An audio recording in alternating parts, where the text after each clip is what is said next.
Hello. I believe that we're now live. Yeah, so today I decided that I wanted to do some sewing, because why not? The cat's in her little bed right beside me. So she's going to, supervise everything that I do. But yeah, I haven't really fully decided on what I'm planning on sewing. I have so many things.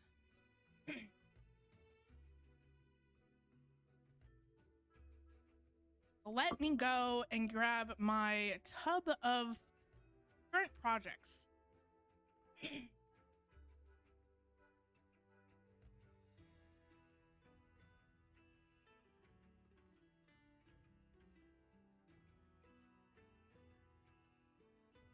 Now, I don't really have a lot of room to show off everything because everything is everywhere. Also, I move this just a little bit more forward. There we go. But yeah, these were ruffles for something. I have no idea what. Yes, cat, investigate that. Yes. I have this, it's a shirt that I started to do. And I just have to put on the bias binding, but I also need to buy some, some buttons for it. So I can't, fully finish this today, which sucks. Then I have a corset. I believe I have to put the bias binding on as well. And, what are you doing? Hi. But yeah, I have that I need to put the bias binding on. And then I think install the grommets. And then I have I think I was going to make a gathered skirt with this fabric. Somehow. I'm not 100% sure. But I could theoretically do that because, I could do, a gathered skirt pretty easily. But I think what I low-key want to work on is this shirt. I really like the fabric print that I decided to go with on this one. And it's going to be a wrapped skirt, or not a wrapped skirt, a wrapped shirt, with bell bottom sleeves. So I'm really kind of excited to do this one. I didn't really follow a pattern for this shirt, so I have no idea how well it's going to turn out. But I think that that's what I'm going to work on today. Because, why not? Yeah. So let me put everything back away. Don't think that I'm missing any pieces.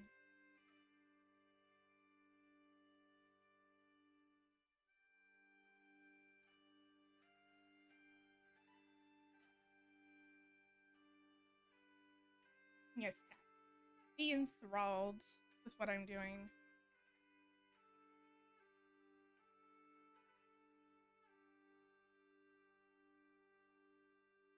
Oh, where are you going? What are you doing?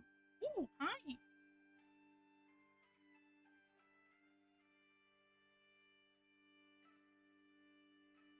There we go.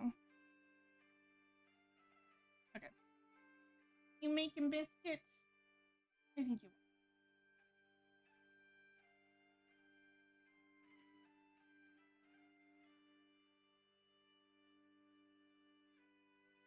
What? Oof. Yeah. Yeah.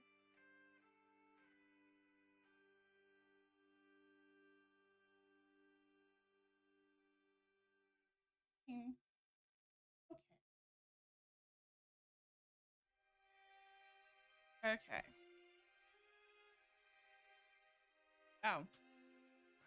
Give me 1 second. I forgot to plug in my sewing machine.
Okay.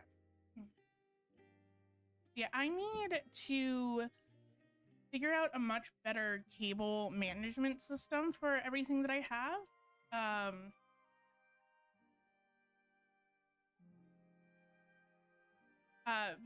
have so many different cables going to so many different things that it starts to become a little obnoxious and hard to figure out where everything goes.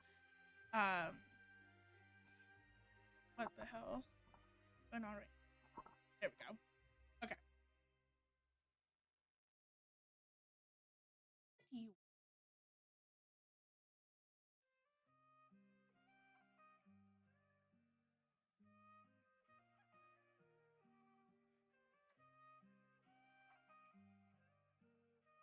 You're just a goof.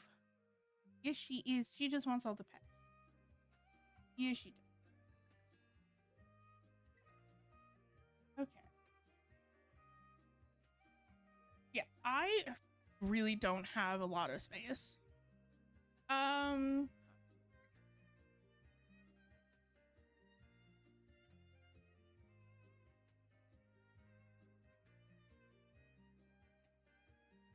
we go. I got a little bit of extra space.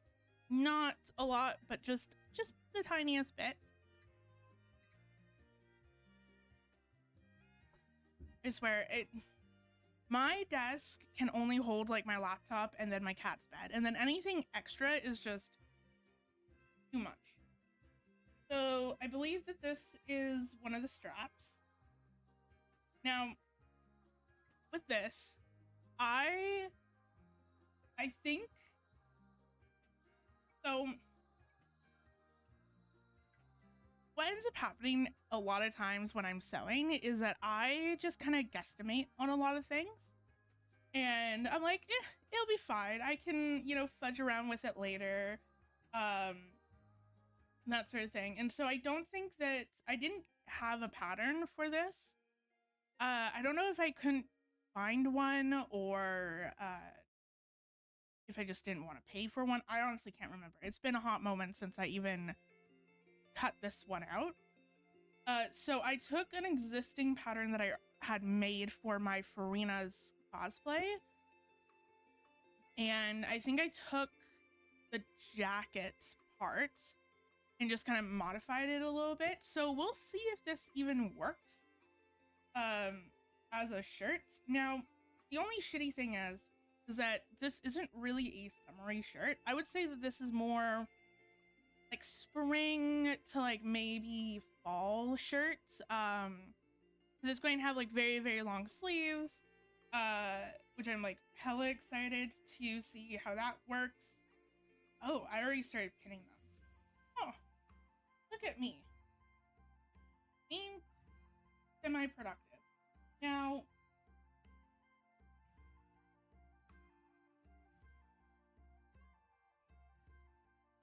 do I... There. I'm just trying to like figure out all the... I don't think that I have this. think that this is a front piece. That's the front piece. What are you? You're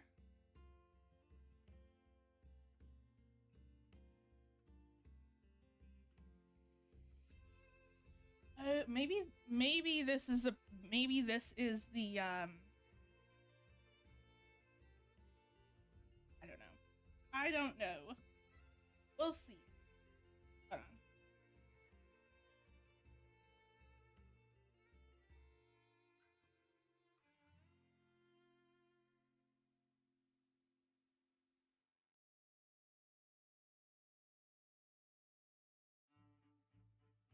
Okay. Yeah. That's the I should have one more.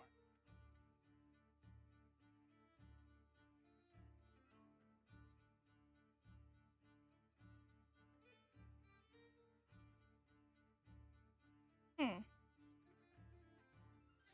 I don't know. I don't know where this no. This is all one piece. Yes it is. Well, I might have to go on a hunt for that later. For right now, let's I guess sew this up.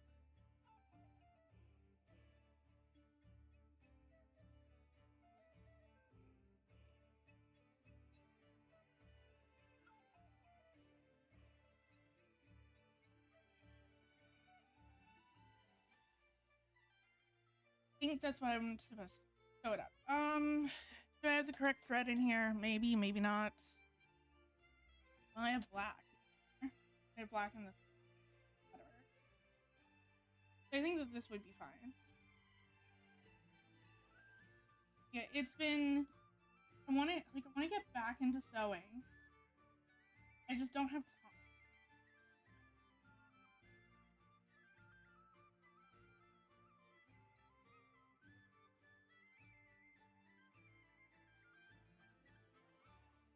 Okay.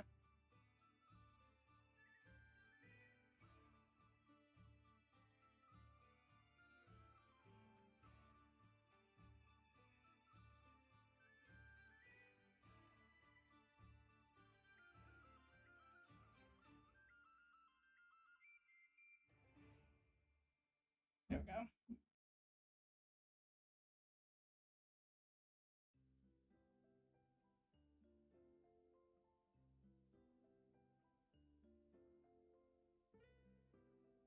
Okay.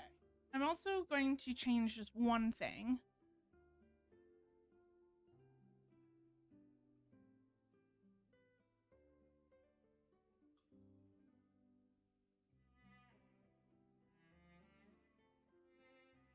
I guess since I'm up, well, kind of, I did not realize that my camera battery, is about to die. So I will change that out.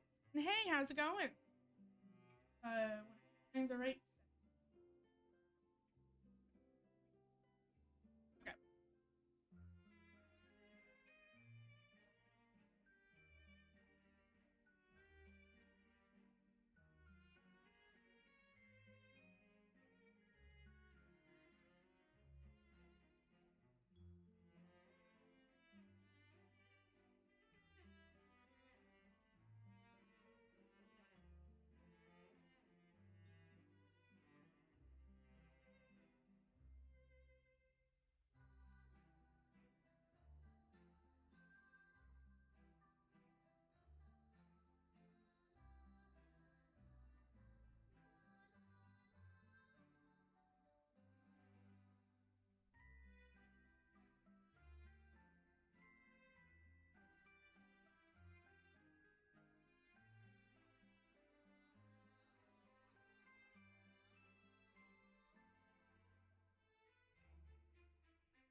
That is way too zoomed in.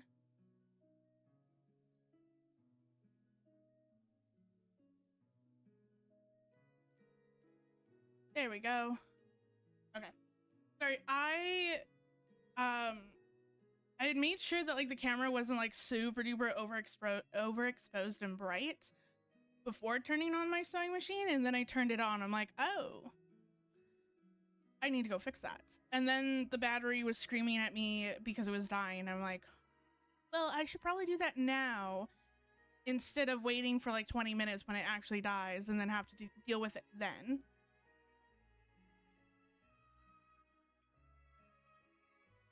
Yeah. And then, yeah, I'm going to start sewing this.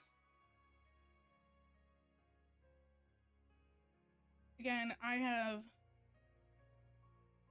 cut these pattern pieces out like probably 6 months ago. So I am not 100% sure how I should do this. And I also patterned it out myself, so I have no idea if it's even going to fit correctly. And because this is stretchy fabric, I need to do a zigzag stitch.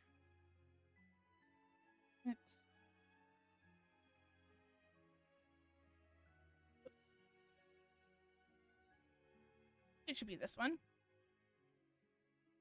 Yeah, I've been meaning to get a dummy battery, so then the camera doesn't so that way then I don't have to actually constantly switch out the battery.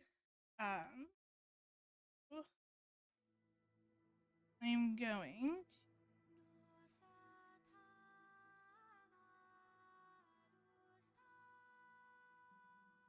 there we go. Okay.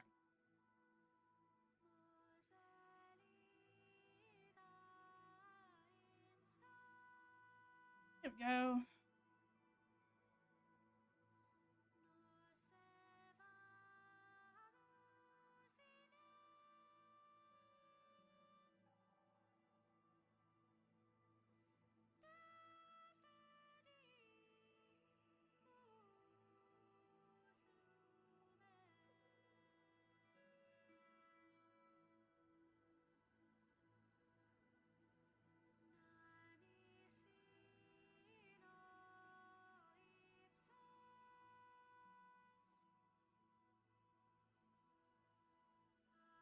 And I am also not going to try to match up the pattern. That's too much. And I also didn't cut. I don't think I cut these pieces with trying to keep the pattern in mind. It is what it is. It will be what it will be. But yeah, this is going to be my attempt at making a wrapped shirt with bell-bottom sleeves. I patterned everything out myself, so I don't know if this is actually going to work, but we shall see. And it's like, I'm like, it sucks because I wanted to make this, but then also I'm like, I need to, but I also wanted to make like summer clothes, and this isn't really summer. So, but I'm like, you know what? It's been sitting in my need pile for like 6 months because I have not had time to actually sew anything. Even like the last time that I sewed something was on stream probably like a month ago, and I've still yet to actually finish that project. So that's good. It's going great. I've just been super duper busy with so many other things, which it's great because yay projects, but then also at the same time, I'm like, I just don't have time to do everything else that I want to do. Or do some of those like side projects. But it's fine. I just have to, on my downtime when I'm in between certain like big projects, then I just have to really kind of pay more attention to more of my side projects. Like right now, my big project was my craft fair. And so I had done I was working on that for like the last 2 months, so I just haven't had time to actually do anything else, which is fine because, you know, a craft fair. It also sucks because then it takes away time from doing all this. So let me try this on, at least this part, and see how that looks.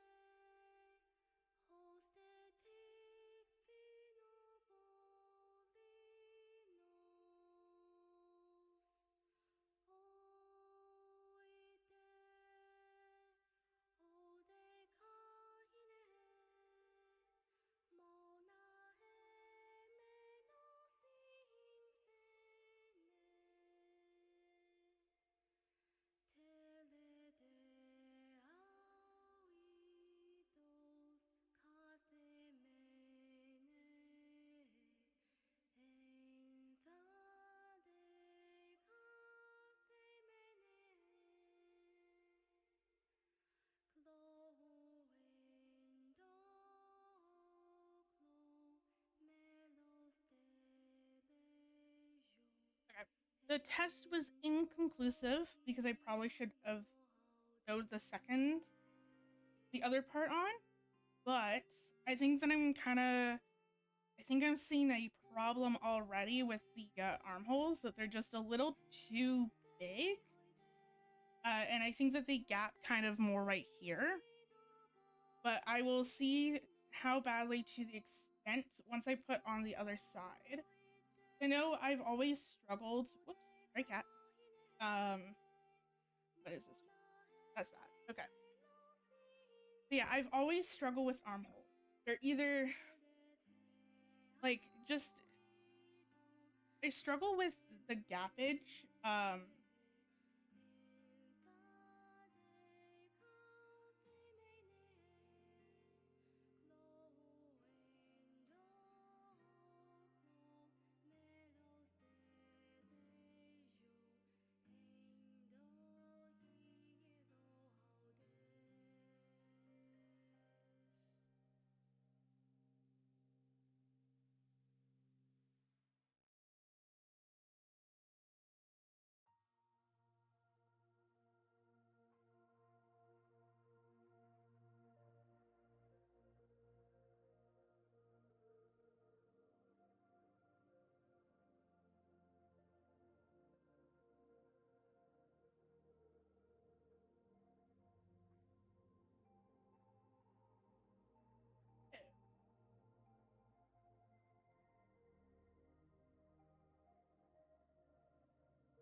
Whoops. Whoops. I sewed this on wrong. That's probably why that there's so much issue. Yeah, so I sewed it backwards. This was the piece that I was supposed to sew on that side, not that one, because the way that the pattern piece is that it kind of flares off into like a little triangle at the bottom. And the other piece does not do that because it's on the wrong side. That's probably the reason why it didn't fit correctly. Well, I also am not going to blame that on my present self because the past self sewed that or pinned all this together. So I was just going off of what my past self did, not what my current self is doing.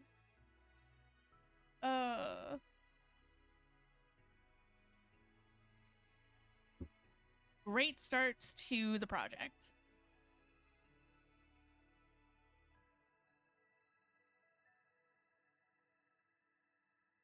So now I have to scene rip all this, which hopefully won't be a pain in the butt. I actually haven't used this. No, I think I used it's This fabric is you've rayon. And it's been a hot minute.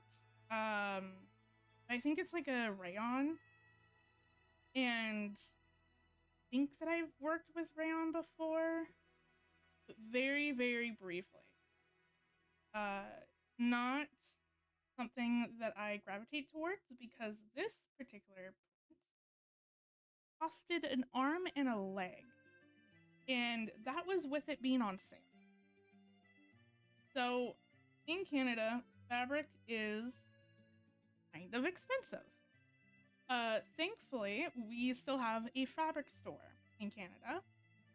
Because I know in the States, Joann's Fabric went out of business. But in Canada, we have Fabric Land, and which is where I go, Canadian-based business. That's where I go and get all of my fabric. And the greatest thing about Fabric Land is that they offer like a membership, like a yearly membership, and it's like $15. With this membership, you get crazy discounts. I mean, if you go in, you buy yourself a membership right then and there, and you buy like the right type of fabric right then and there, you could have saved more than what the membership actually costs. So like you could save like $20 to $30 on fabric alone on one trip, and then it pays for the membership itself, which is great. And so I know this specific fabric I had my eye on, but it was crazy expensive. I think for a meter of fabric, I think it costed like $40, maybe. It was either I think it costed like $40 per meter of fabric. So if you wanted 2 meters of fabric, then you would be paying $80. But there was a sale going on at the time, and I think that everything was pretty much half off. And so I got this fabric for, I think, either $15 or $20 per meter, which is like already super duper expensive for my price points. Normally, I tend to shop more in the clearance section of things, and where for clearance tends to be about $5 per meter, like $3 to $5 per meter, dependent on what it is. And I know that I tend to also shop if I want just like cotton, I tend to do broadcloth because it's like a cotton and polyester mix, but it's like $5. It goes on sale quite often, and it's like $5 per meter, whereas regular cotton is typically regular price, like $20 per meter. On sale, it could be like 10, which is still, unless for a specific reason I want the cotton, still bloody expensive. Typically, I would only shop cotton if I'm looking for a very specific color. I know that the broadcloth selection tends to be a bit scarce on colors, whereas the cotton has a lot more selection. But I typically try to just buy stuff from the clearance section because it's just so much more cheaper. And then like in today's day and age, where a pair of pants can cost me anywhere between $60 to $80, and I wish I was kidding. Buying, $5 or $10 worth of fabric and being able to sew up a pair of pants, this economy is great. So yeah, it's and then I think that I think months later, I saw this very fabric in the clearance section. But it's like the clearance section, it's always a gamble on if things are actually going to go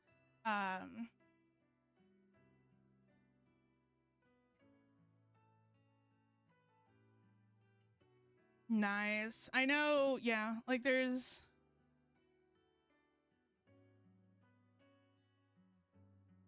Yeah, I don't know if there's any cheap cotton around where I live. Probably not. Um, unless unless we go to like a wholesale district or like wholesale store.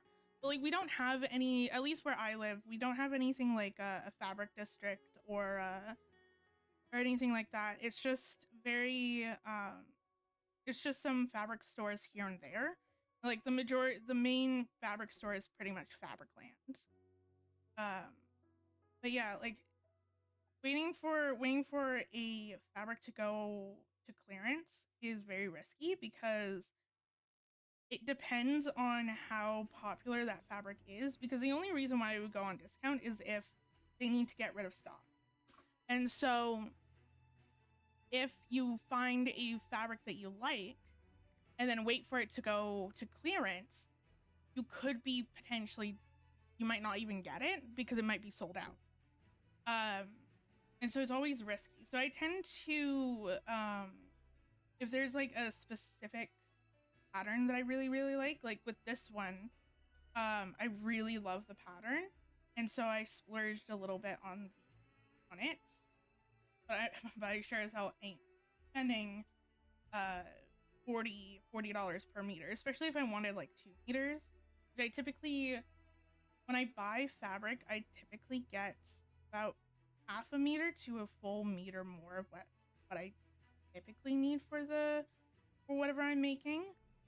Just on the off chance that I need to recut something. Or I'm not 100% sure about my calculation. Oh, I love this song. Um, okay, now let's put the correct.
Right, it was just, it's easier for me to pin it uh not by my sewing machine, just because it's, especially right now where I'm trying to like figure out the pattern pieces and like what goes where. Don't have a lot of space on my desk to lay everything out and I double check that I'm actually pinning things correctly. I don't know why there's extra fabric at the front, but I will deal with that later. I will figure that out.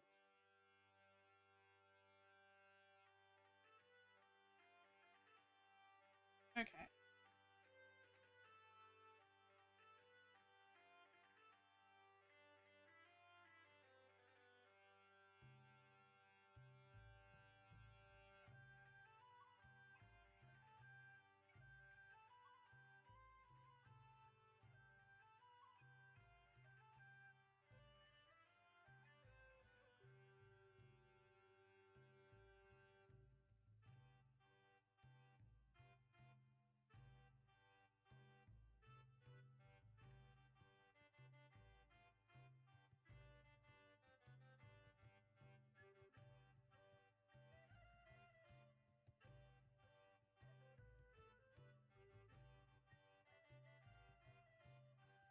Oh, apparently not. Okay.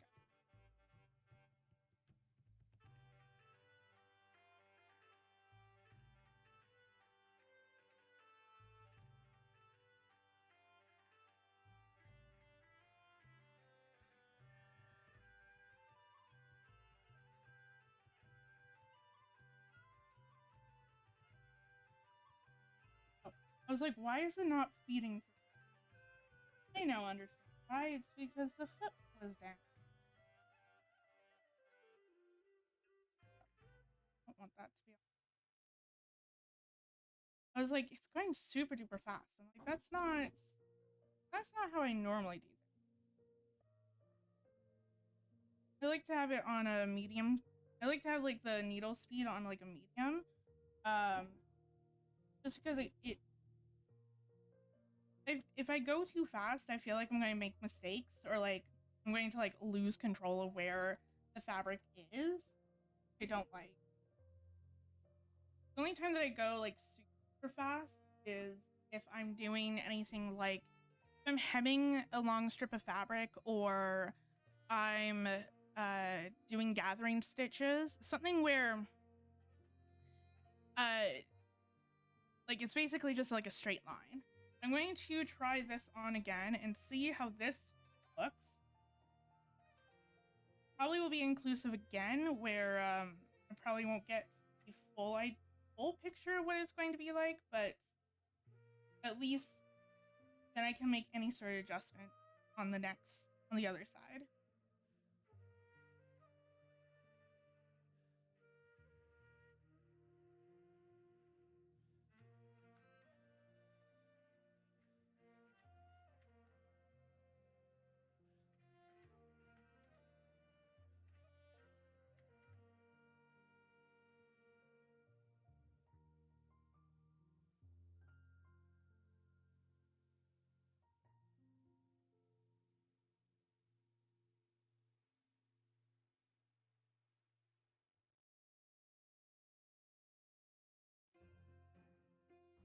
Okay, that 100% fits so much better than what it was doing before.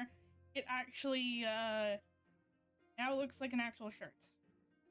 Let me do the other side, and then we'll go from there. The only thing is that I just don't know if I made the front pieces just a smidge too small. Um, which will be absolutely fun if so. Uh, yeah, we'll see. I know. I'm also kind of concerned. Hello, how's it going? Yeah, it's my cat's name is Cinder. From I named her from a character from Ruby, which is an anime. Not Cinderella. Uh yeah, Cinder from Ruby is like one of my all-time favorite characters, like villain characters, at least the first like 3 seasons, and then things have kind of petered off, but like yeah. Yeah. Yeah. Um yeah. He likes to sit on my desk whenever I'm doing something. She gets very um not antsy, but like she gets very angry when her bed is not on my desk. There's my desk is pretty small, so there's been a few times um, where I have to move her desk off my bed, or what the hell, her bed off my desk, so that way then I have space to do stuff. And I'll put her bed either on like the floor, on like, or on my chair, and she does not like that. Very much wants her bed on my desk. Yeah, I haven't seen Ruby in like years. I think I stopped watching, I don't know, season 4? I don't even know how many seasons there are. I know that I have not watched the last season. And then I believe Rooster Teeth went bankrupt or something. And then Ruby's just kind of been in the void ever since. But yeah, I probably stopped watching maybe around,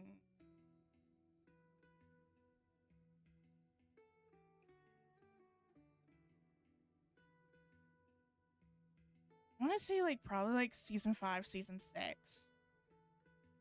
I don't know, or like I've seen some of the later seasons, but I don't think I've seen like every single episode. I don't know. I just felt like it's been a very long moment since I actually seen it, but I know for me, I just kind of felt like it went off.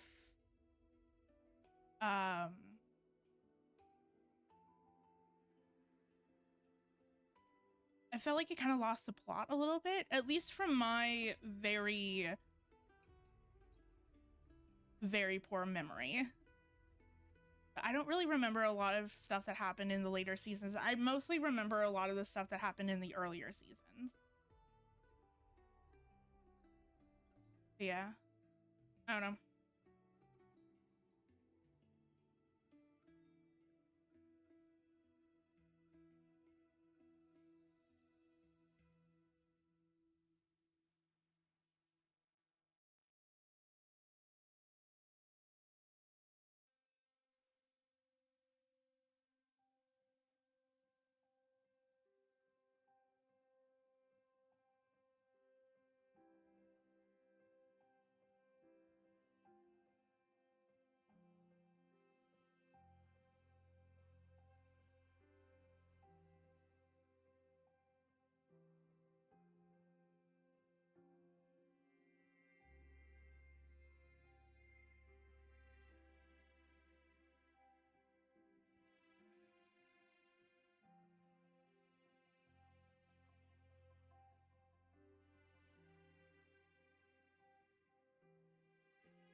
That's mostly pinned. Yeah, I also, their music, Ruby's music was always good. At least the earlier seasons. I know my favorite song Ruby has to be Caffeine. Um, I I think that they very much captured the essence of what caffeine feels like and turned it into song form. I also really love Red Like Roses. That was a really good song too. Yeah. And like I remember watching it back when Crunchyroll was free. Okay, that's good. That's good that the music is still remained good. Um But yeah, I started watching it back when I think Crunchyroll was free, or they had it free on Crunchyroll, or to some sort of extent like that. Um, very much back in the day.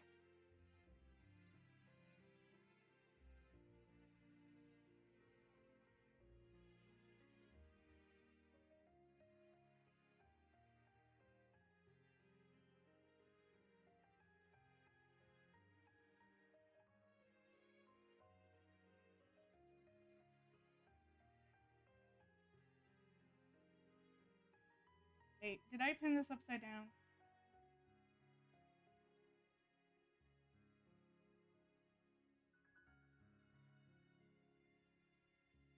No, I did not. Thank God. Okay. It's just that this, for whatever reason, does not want to fly together nicely. Oh, so fun.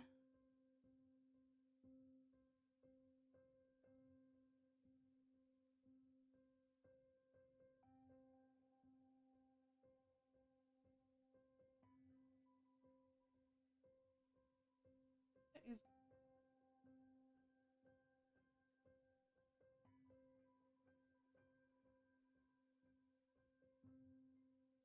fun.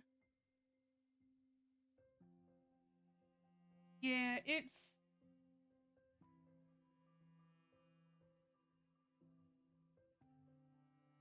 yeah, like I don't.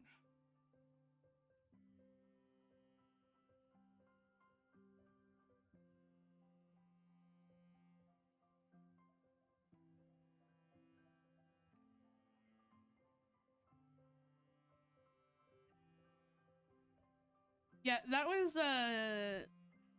July 18th, 2020 or no, 2013. I remember I vividly remember watching the I think watching the red trailer, or like the red trailer, like people started hyping up the red trailer and I saw clips of it, or something to that degree. Uh yeah, it was like an anime that I first started to watch. But I don't know. I don't know. I think that the later seasons, I think also part of it is I don't like immortal villains, or um where the villains can't die. That is always something that bothers me a lot. I'm like, I want my villains, because it feels so like, it's fine if the villains are like immortal, but like when they actually cannot die no matter the what the main characters do, that is where I have issues with, because it's like, then it's like, what's the point of them even doing anything? Like it's fine if like they have to go and try to find, something to kill the villain with, but like if there's nothing to kill the villain with, then it's like, how are they supposed to take down this villain? And I think that that's where Ruby started to like lose me a little bit, where I think it was Salem.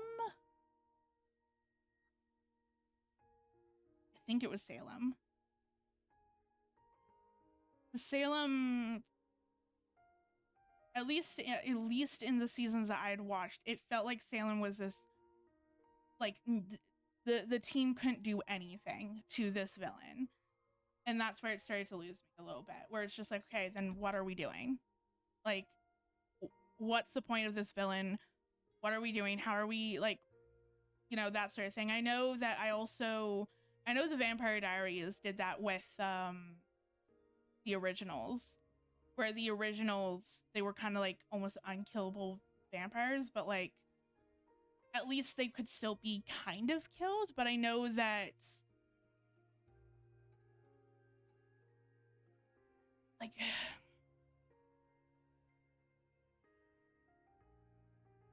like I know that there was issues around that, and I'm just like, ugh. Because at that point it's like, either A, they're just going to continue to wreak havoc, with no way to be stopped, or B, they have to be redeemable. And I'm like, I like a redeemable villain, but I don't want it to be predictable either. I don't know. I know that was, I think that's where I kind of stopped. Um, I also, I feel like I like a lot more like simple villains, which is part of the reason why I enjoy like Cinder as a villain more so than Salem, because it's like Cinder is just like, I don't know. I just I don't know. She's just more of a simpler villain, or like not necessarily simple, but like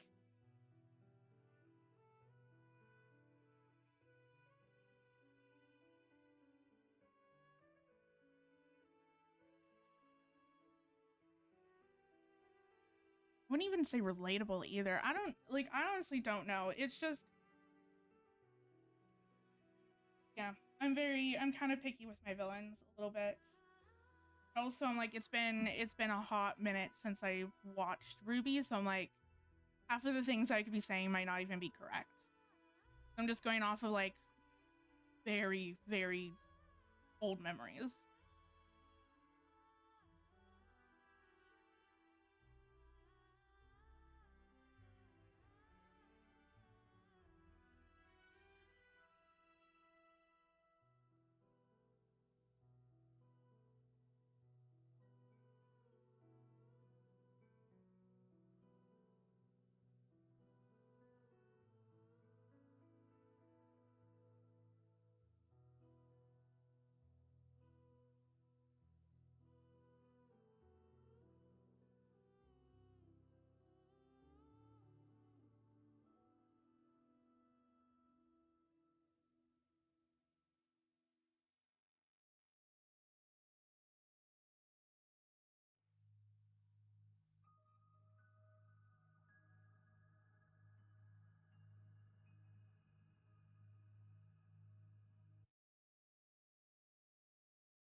Okay, now I'm gonna go and try this on again and see how this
Okay, so I think that I need to fix the top part a little bit, just because it's not necessarily sitting where I want it to sit, so it's kind of sitting a little bit over um my shoulders where it should be a little bit more in. Plus, also the back is gaping a little bit. I think maybe moving this even like maybe even like an inch in would probably be a bit better. So that's what I'm going to do. I'm going to clean rip this again. At least these sides are fine. Um, and then also hopefully, I know that it's a little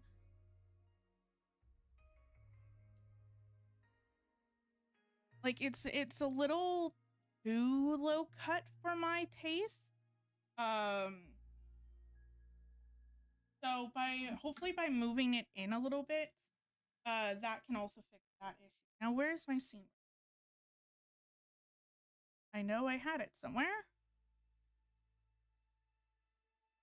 Oh, there it is. I swear, it's like putting down my Apple Pencil on my bed. It's like, oh, it's there, and then you look away and you're like, wait, where is it? Um, yeah, and then I mean, it would be nice if I could finish this shirt today. That would be lovely. I don't think that I will be able to finish this today. I also don't know how I want to encase the raw seams. I don't know if I'm just going to do a little hem and like roll it over a little bit. But not necessarily going to be lining it. This fabric doesn't need a liner.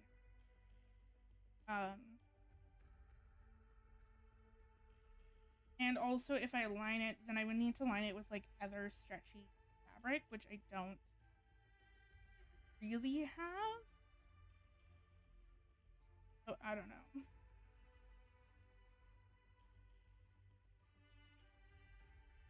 Yeah, I have to.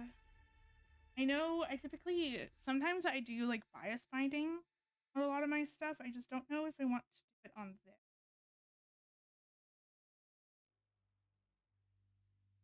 I'll cross that bridge when I have to.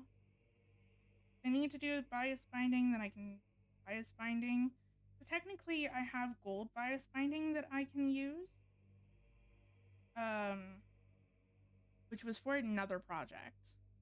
Basically, I have this really cool constellation pattern fabric that I bought a hell of a long time ago, and I wanted to make a corset with it, and then kind of do a very intricate corset where it's like all gold bias binding, some gold chains, maybe some ruffles. But I've just never gone around to doing it, so that's still at the bottom of my fabric drawer. I also want to go through, and it's like another part of the reason why I want to do a lot more sewing is because I have so much fabric. I've slowly accumulated fabric throughout the years, and I just have not been sewing at a pace where I can actually use a lot of the fabric. Or what ends up happening is that I have a lot of leftover fabric. So again, like I buy uh a half a meter or even a full meter of extra fabric just in case, and then sometimes I need it, sometimes I don't. But due to that, I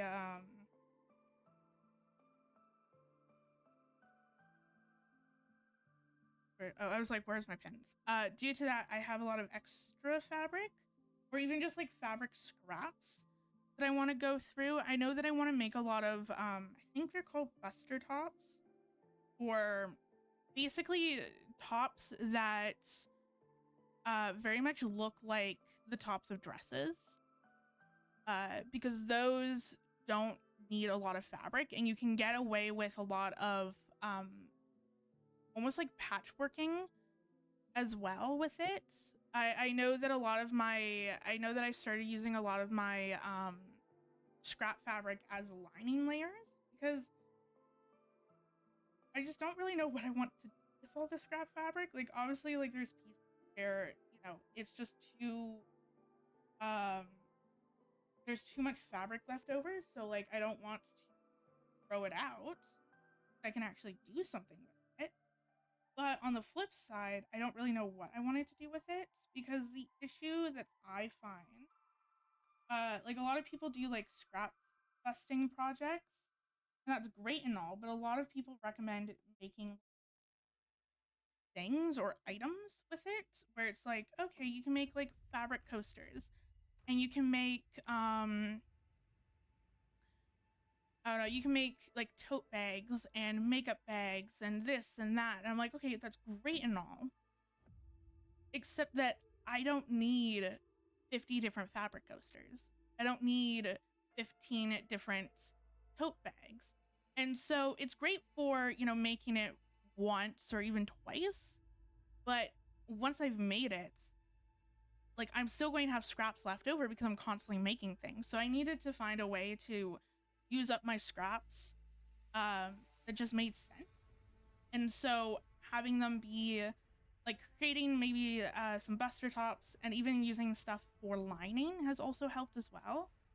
Uh, so that way, then, because like the lining, no one's going to see the lining. And so I can do a very weird patchworking with it where I can use a lot more smaller pieces of fabric, sew them all together, and then basically cut out my pattern pieces from that. So I'm using all of my scrap fabric, but I have so much that I need to get through, and then plus a lot of other fabric as well that I need to figure out what I want to do with that. And I know,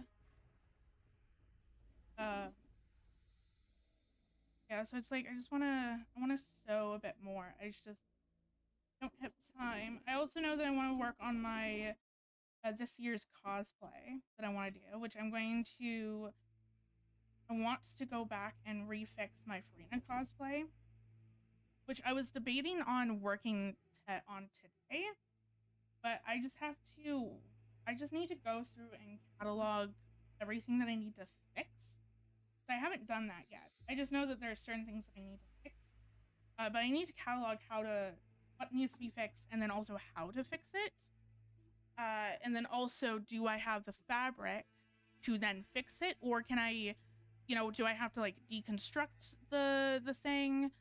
Um, do I need to, or do I need to deconstruct what I've already sewn, or do I just make uh, something else? Because I know that the shorts I need to fix as well, and I need to figure out. Basically, for me, the shorts ride up way too much, and also because they're riding up, um, and because they're uh, cotton, they tend to wrinkle. They wrinkle really, really badly, and so it's like if they ride up for too long, and then I just get like creases, um, and it just does not look good. So then I need to figure out A, how to fix that, B, can I fix that using the cotton that I have, or do I need to um, use a different type of fabric? So there's a lot of questions. There's a lot of things that I kind of have to go through and catalog and figure out, which is part of the reason why I've been severely procrastinating on it. But I really need to. I want to get it done for this year's Fan Expo. I really need to start on it because I don't want to have what happened 2 years ago, where I think I started it in September or October, and then I was just rushing to get it done, which is part of the reason why I now have to go back and fix a lot of things because there's a lot of issues.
So that definitely helped a little bit. I think that I could even go a little bit further uh into the back as well.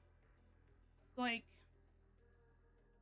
so I think I can probably probably get rid of even more instead of how much I've done on this side. It's also very much weirdly like, because like the back, the way that the front piece is going, it kind of goes in almost like a little like mini circle where I have the front piece and the front piece hits an area, and then you have the back piece and um it goes kind of like the opposite direction, so it's a little so it kind of looks a little bit disjointed. I don't know what I would necessarily want to do to fix that.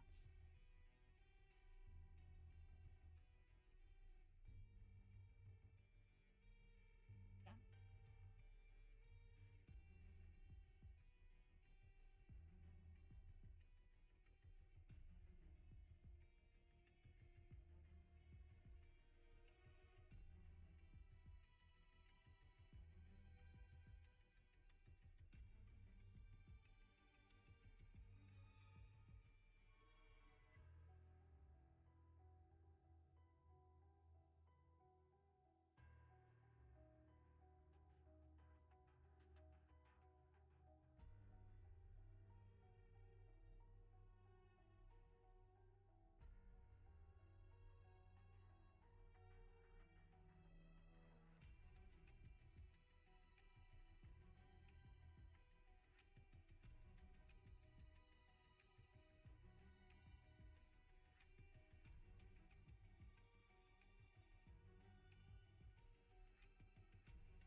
Sorry, just wanted to double check that everything was still good. Also, I should double check where I'm at in this playlist. Coffee's gone cold. Sad.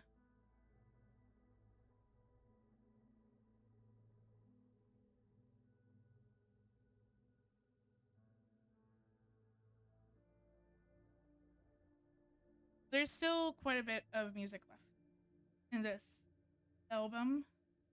Okay. Now to unpick the other side. And where's my picker? There we go. Is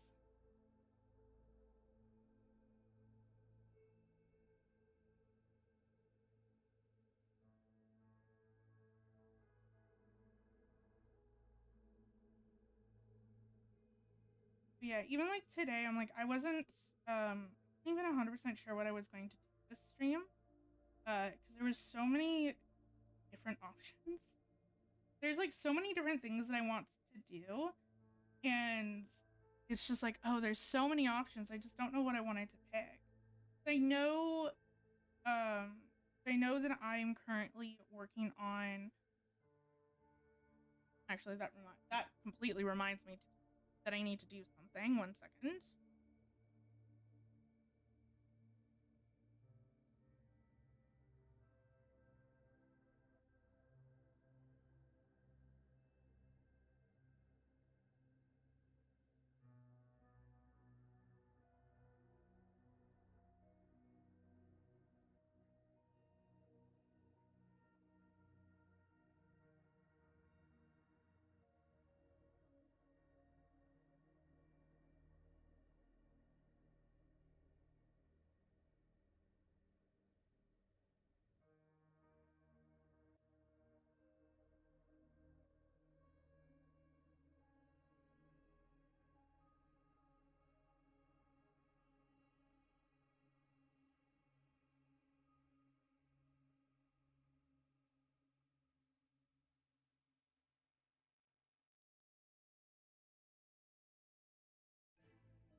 sorry, it reminded me that I had to make a payment on my credit card. Because I am, first time ever, I am actually going to outsource some of my items for my shop, which I'm planning on buying, uh, getting a few acrylic keychains, or a couple acrylic keychains made, and then also a couple washi tape made as well. I'm doing 2 designs on the washi tape and then 2 designs on the acrylic charms for just for right now. I don't It's so hard because I'm like, I want to have so many different designs on the acrylic keychains and even like washi tape. Like originally I was planning on having 4 designs for the washi tape, and then I think again like 4 designs for the keychains. But then I started putting everything in my cart, and it's just like, yeah, so like just 2 keychains and like 2 washi tapes for design, and then it's going to be 10. So I'm getting 10 washi tape per design, and then 10 keychains per design as well. But it's just like, yeah, so that's gonna be like $100, and I'm like, yay! So I'm just going to do 2 designs for right now, and kind of see how those perform, because it's hard where with I've made everything for the longest time, and so in this case, if I was buying the raw materials, so like paper or whatnot, spending $100 on paper isn't, you know, yes, like it's a lot, but it's not a lot. Where Because it's that thing where I can sit here and I can turn around whatever I'm making with those. I can make like, say like 100 different designs of whatever product that I'm making. If I'm making one product per sheet of paper, for example. So it's like, okay, if like let's say like I can try out a lot more different designs like that, where because I can try out a whole bunch of different designs, because I also don't have to keep a lot of them in stock, where it's like, so like for example, my stickers, if I want to create a new sticker design, then that's fine, because I'll just use one sheet of paper, make the sticker design, and then I'll have like 10 stickers, and that's, and that's whatever. And then it's like, if for whatever reason people don't vibe with that sticker design, then yes, I have 10 stickers, left over, but I only use like one sheet of sticker paper. So it's not that big of a deal, where it's like, right now it's just like, well, if people don't vibe with the keychains, then it's going to cost me the same exact amount of money to then go and get different keychain designs made. And so it's a lot more, it almost feels like a lot more commitment, and it's just like, oh, okay, like I have to almost like sell these, like, yeah, like it just feels like there's so much more of commitment, where it's just like, if people don't vibe with this design or with this product, then it's like, oof, like I'm just like, there's nothing else that I can do. Where it's like, if people don't vibe with a product, and I have the raw materials, then I can just go and make a new product, and it's not that big of a deal, and it's cheaper. So I'm like, it's very, very nerve-wracking. But I'm also, because I did my craft fair. My craft fair went really great, and this is kind of like the reason why I wanted to branch out a little bit. But my craft fair went well, especially for like my first time craft fair. I did not make my booth money back, so there's that. However, I did come pretty close to it, so for me, it's like, yes, it's not the most ideal situation, but considering that it's my first craft fair and there's still a lot that I need to learn and do, I think that it was pretty successful for my first craft fair. Whoops, that's not what I wanted. For my first craft fair. However, um, and it's like, and it was very interesting to see what people gravitated towards and what people picked up and what people really kind of like what people saw, what piqued people's interest first and what people gravitated towards, what people didn't gravitate towards, um, and all that. And so it was very, very interesting.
Okay. So I turned it on and I think it's getting there. I definitely need to fix the back sleeves or the back armhole a little bit. I need to I need to kind of cut it out a little bit more. Because it's not angled in the way that I would like. I did fix the puckering in the back, so that's good. I still think that the sleeves are a little bit over. Because basically they don't necessarily sit on top of my shoulder. They kind of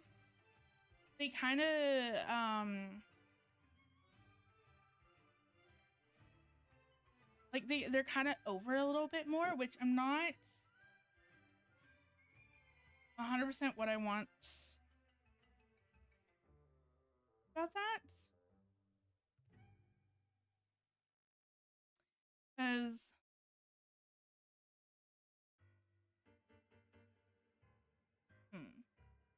maybe I will once again unpick this and move it over. I'm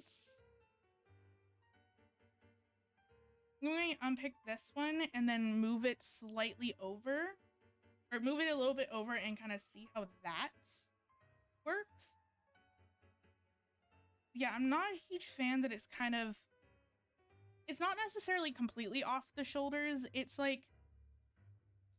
just that instead of the sleeve kind of sitting on top of my shoulders, it's kind of sitting more on the edge of my shoulders, which I know has always been a problem.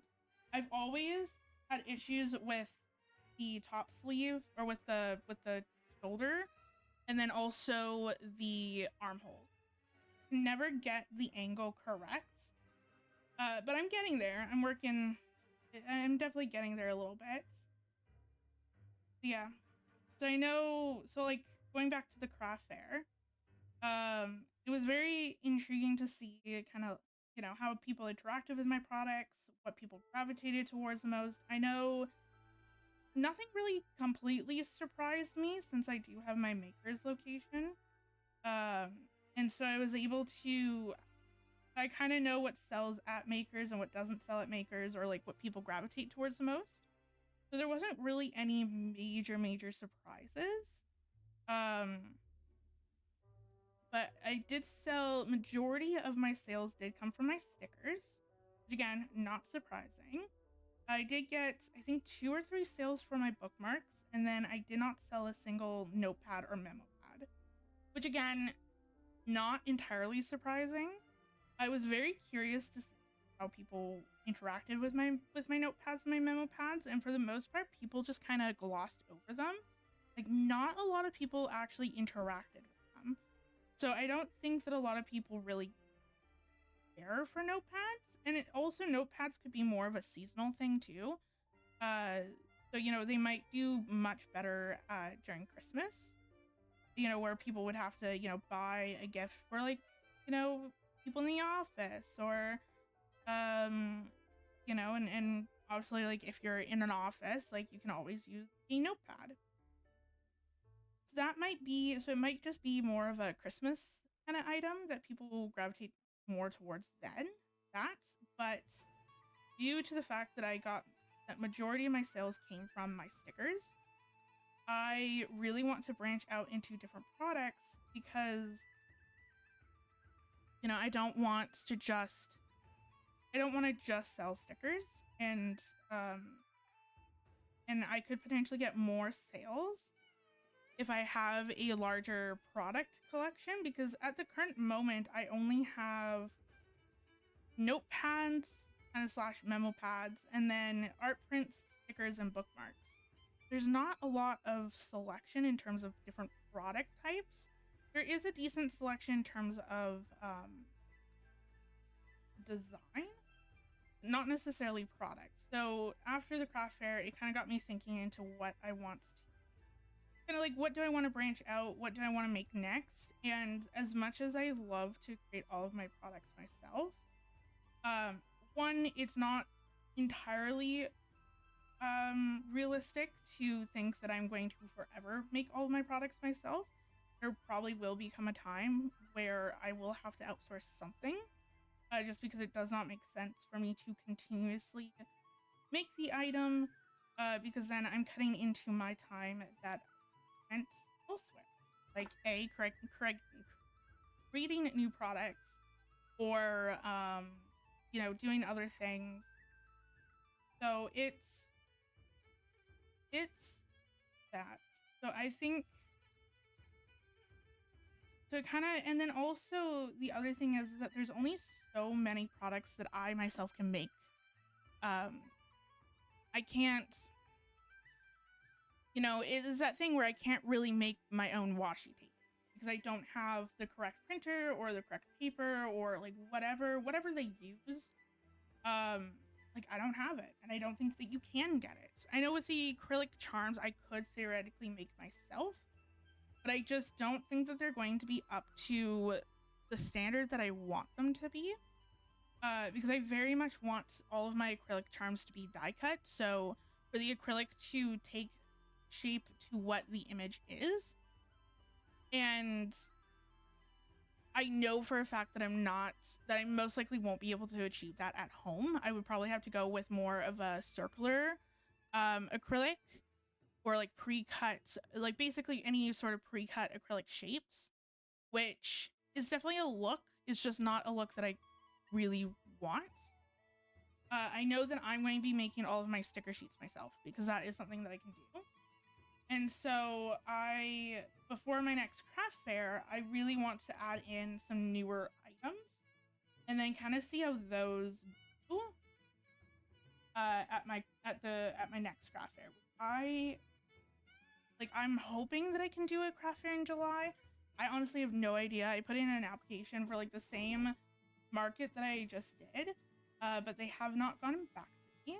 So I honestly don't know if all the spots have been filled or what's really kind of going on with that. And I know that I also applied for August placement as well, but I have not heard any of that. I have not heard back from that as well, so I don't know. But I would like to have all of my new products kind of ready to go by for my next craft fair, so then I can add those in and see how those do. And then I'm going to work on actual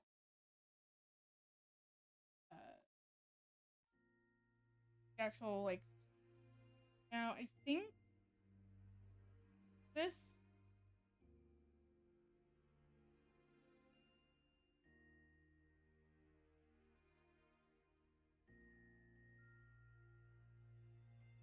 I think one strip it. I see what I did. I think I'm going to do a longer one. Yeah, so it's going to be interesting. It's going to be the first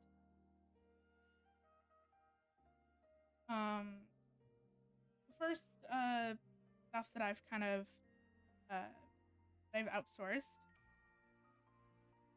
And then we'll go from there. I don't know. I know that I want to do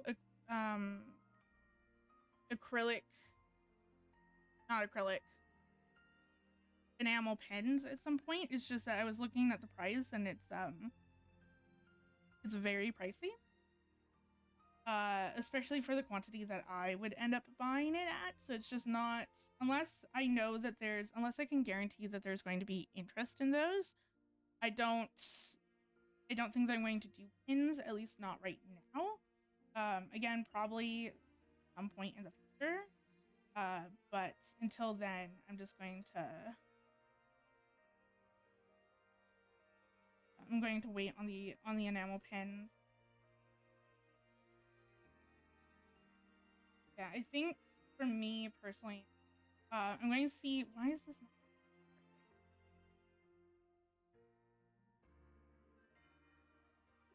not correctly, but it does not want to.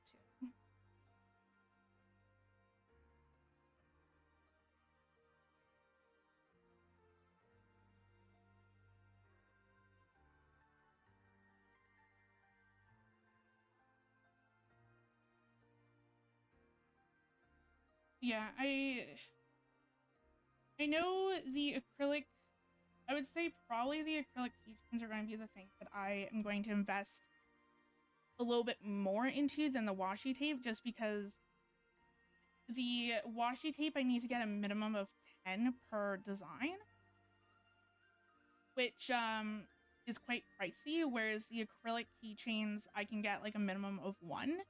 So then I can sit here and if I only want to buy 3 of one design, then I can buy 3 of one design. If I want to buy 6, if I want to buy 10, whatever it may be, I kind of have a bit more control and it's less expensive. I just don't really have a lot of acrylic chain designs that I kind of want to do, because it's hard where a lot of them are just going to be like the same as my sticker designs. And while that's cool and all, I don't necessarily want to have the same design on like 5 different products. Like I want to try to change them a little bit. So then the keychain design is a bit different from the sticker design, and the sticker design may be a bit different from the bookmark design, that sort of thing. So we'll see. But like for right now, because it's a brand new product, I don't necessarily want to bring in brand new designs, because at least the designs that I have that I'm going to getting,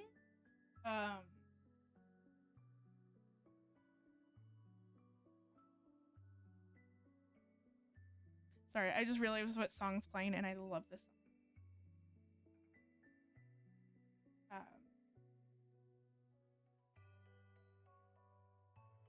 Yeah, I'm like I wanna kind of play it safe a little bit with the designs. I don't want to really risk making a new design and then people not vibing with it a little bit. And then I know with my keychains, I'm also, at least for this one batch, I'm doing a sparkle. Uh, uh, my keychains are going to have sparkles in them, which I'm really looking forward to. I know that that's also something that I was playing around as well with, like, my stickers, is potentially offering, um, is potentially getting different sticker paper. And, like, I know that I can get, like, holographic sticker paper, or even, like, um, holographic lamination, and kind of having different designs, be, regular sticker paper, and then some could be holographic or things with sparkles. Uh, so yeah, I was also thinking about doing that too, even like with my bookmarks. Now that I'm laminating all of my bookmarks as well, I could potentially do uh, some sort of different lamination. Let me go and try this on.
Okay, I think.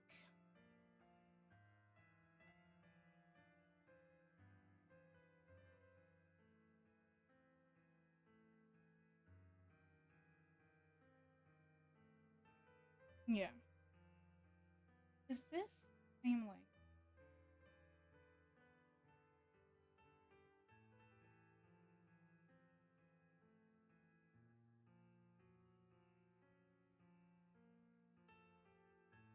Hmm. Okay. Because so there's a few things. One, I think I kind of want to encase this ribbon and basically kind of sew a strap. So then it's like double-sided. So that way then if the like when I go and tie the strap in the back, you don't see the back of the fabric. I think is going to be that is. And then I also need to fix the armhole in the back because it's way too over. It's not there's not enough yeah, it's like way too over. There's too much fabric. Yeah, so I think the only thing is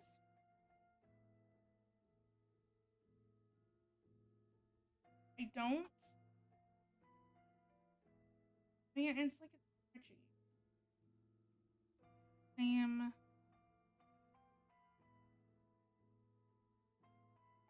Not the same. I honestly have no idea what I was. So I'm definitely going to need to cut more of this fabric so then I can have another strip. So that I can sew sew it onto the strap. I also need to figure out where the other sleeve went.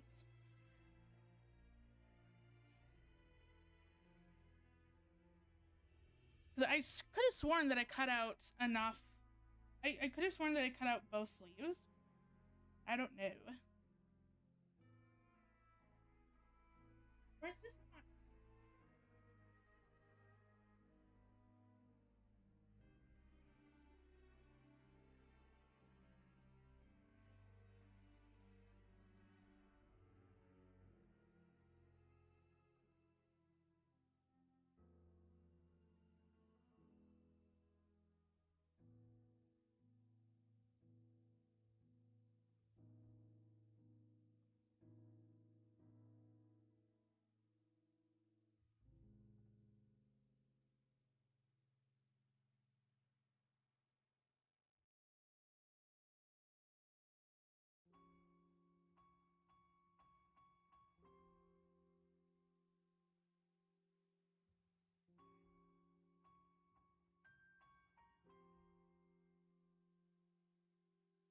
I honestly don't think that this is a sleeve.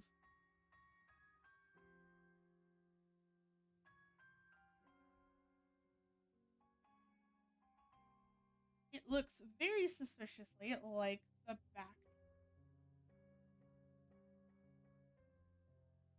the shirt.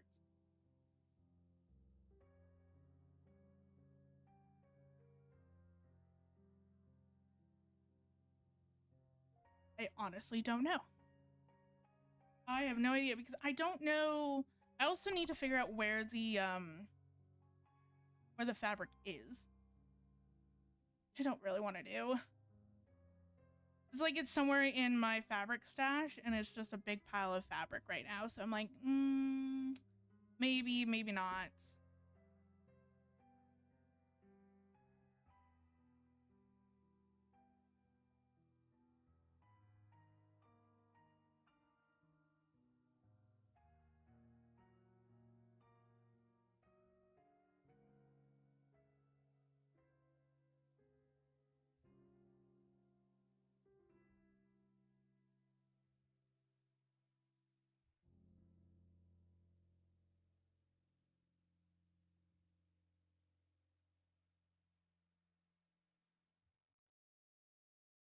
Okay. But I also don't. I also can't like cut any fabric right now because I don't have the space. Cutting fabric with this setup, no. So I need to. Yeah, I don't know. I think what I need to do first, figure out what I want to do with the back. I think that that's going to be the main.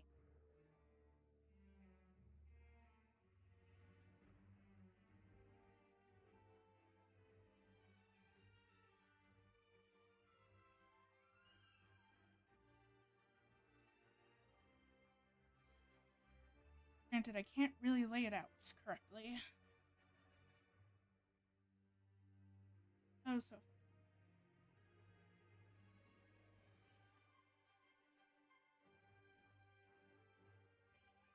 I also think that I had a hard time marking this. So I think what I'm going to do, take off 2.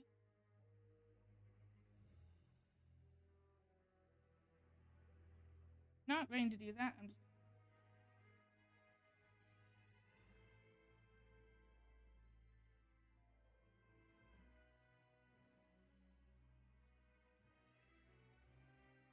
in where I need to make. But yeah, I think I'm just going to take off 2 inches for right now because I don't want to take off too much. Because if I can always take off more, but if I cut too much, then I cut too much. I also have no idea how this is fixed. Cut it because I know sometimes cutting the fabric make it go wonky a little bit. I'm going to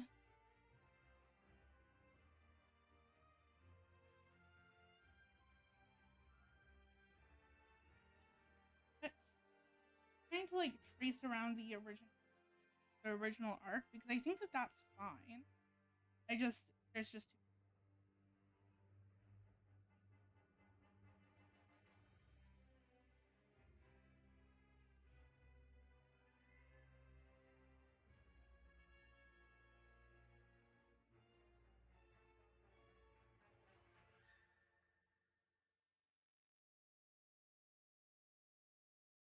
I also have no idea if that's.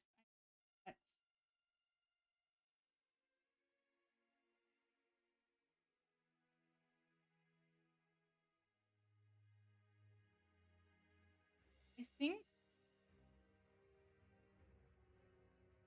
what I'm going to do is actually just maybe 1 inch down here.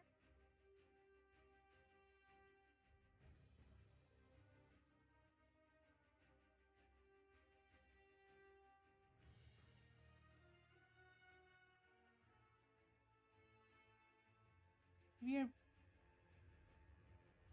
no, I think I'm going to cut 1 inch and then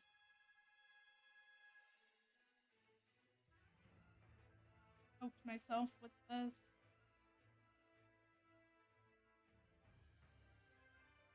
I think that is okay.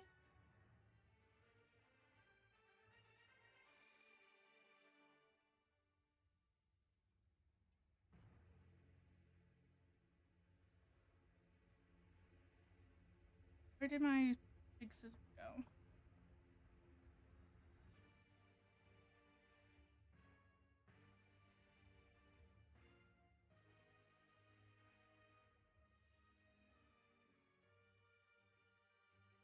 Here we go. Found them. Okay. Let me very carefully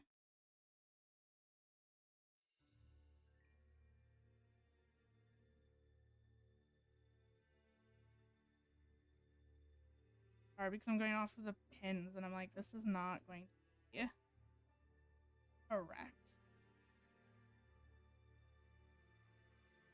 And it's also hard because it's like I just don't have space to like do this as well as I should.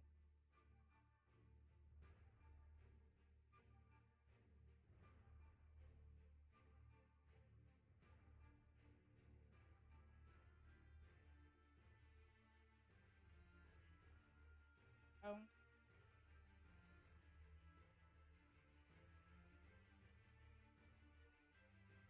yeah.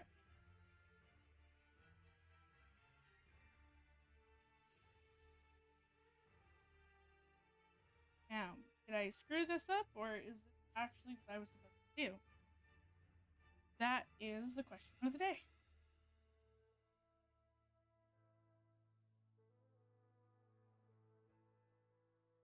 Oops. And I shall be back.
Okay, so that definitely did fix some of it, but I do need to fix the bottom half.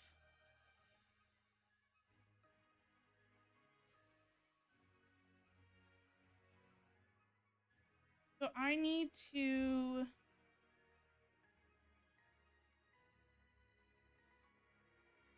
I don't know if I'll lay the way that I need it to lay. Essentially, I need to make this a little bit more circular. I think I was supposed to cut off like the 2 inches here.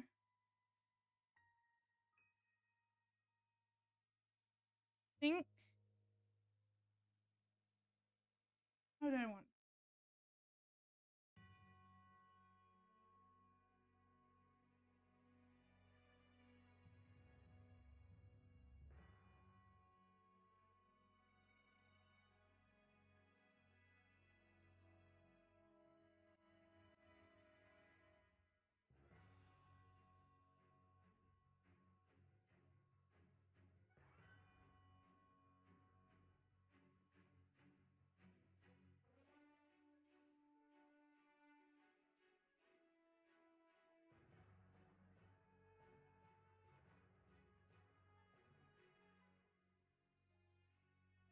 Yeah. I think that's what I needed to do. Okay.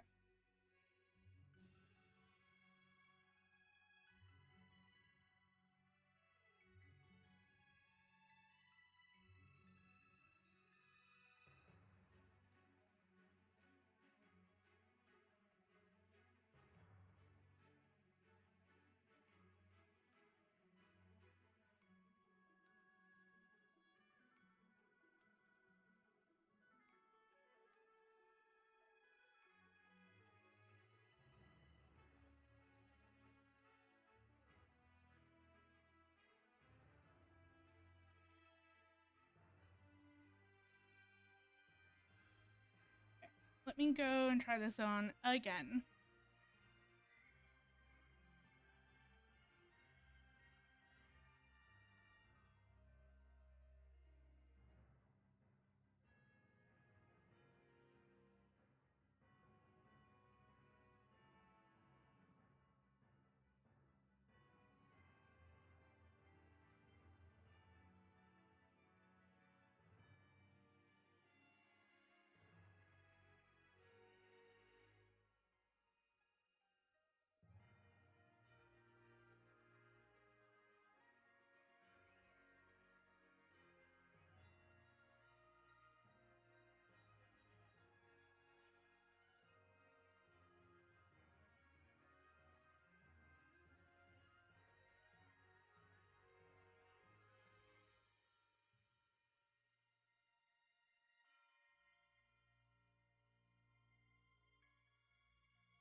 Well, it appears that my camera died.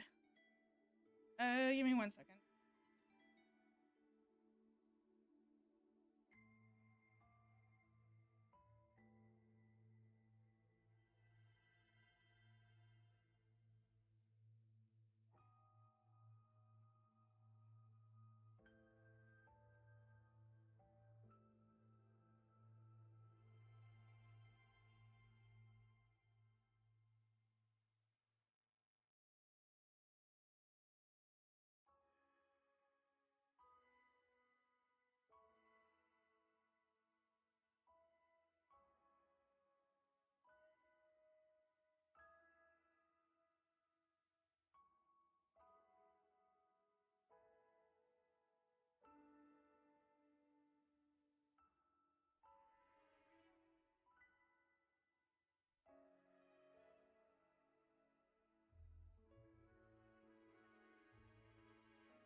There we go. And I'll be right back again.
Okay, I'm back. I swear, I left to go do one thing, and then all of a sudden, 3 other things needed to be done at the same time. Ugh. Okay. So, I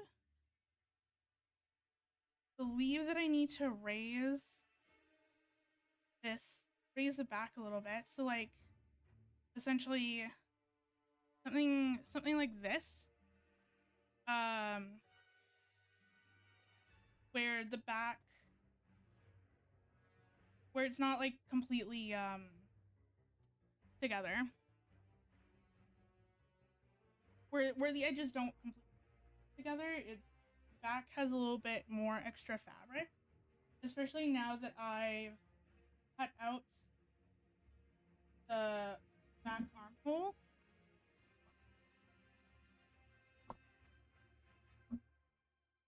Once again, looking for one. I need to stop putting it over there.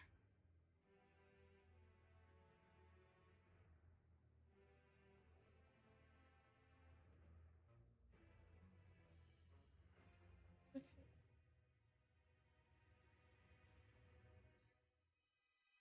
And then I also need to cut this, like this part a little bit, just so that it's kind of meets a little bit better. I just didn't want to cut it at the moment, just in case.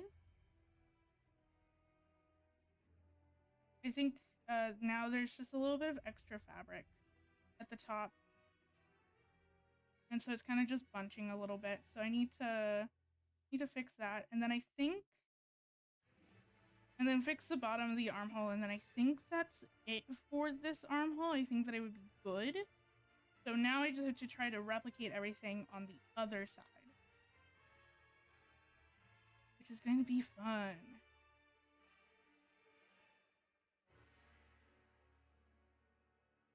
Yeah. I don't think that I actually cut out the sleeves. Or if I did, there's somewhere. There's somewhere not in the bin that they're supposed to be in. So once I do, I think what I'll probably end up doing is that once I fix these armholes, I will probably either A, just continue working on the bias binding for my other project, or B, just end stream, dependent on when I get it done. It's like, it's only like 1:30, so I still have like an hour and a half left. So I'm like, obviously, like, I'm not going to sit here and end stream an hour before, or an hour left. So in that case, I would just move on to a different project, because at this point, there's not much else that I can do.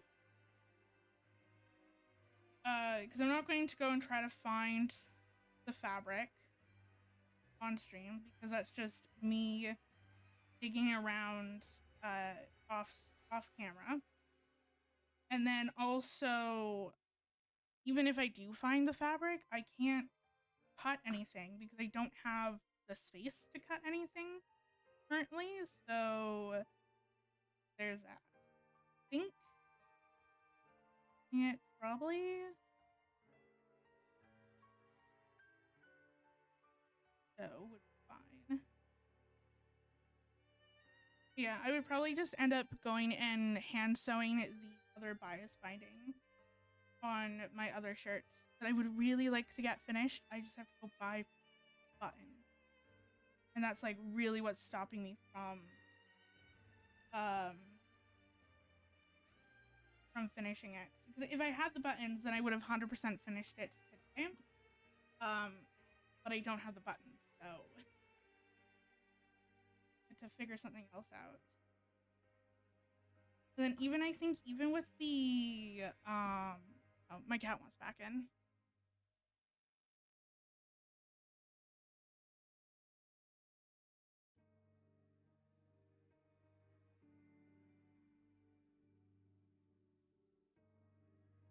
Like, even with like, I don't even know with my what is it? With my corset, with the brown corset that I was doing. I don't even know if I have everything for that too.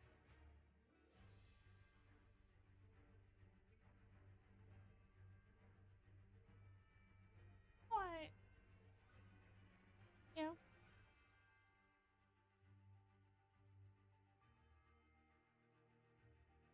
Okay, there you go. Okay.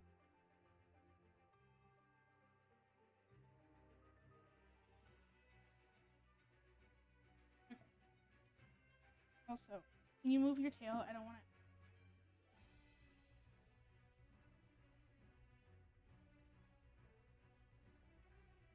Okay.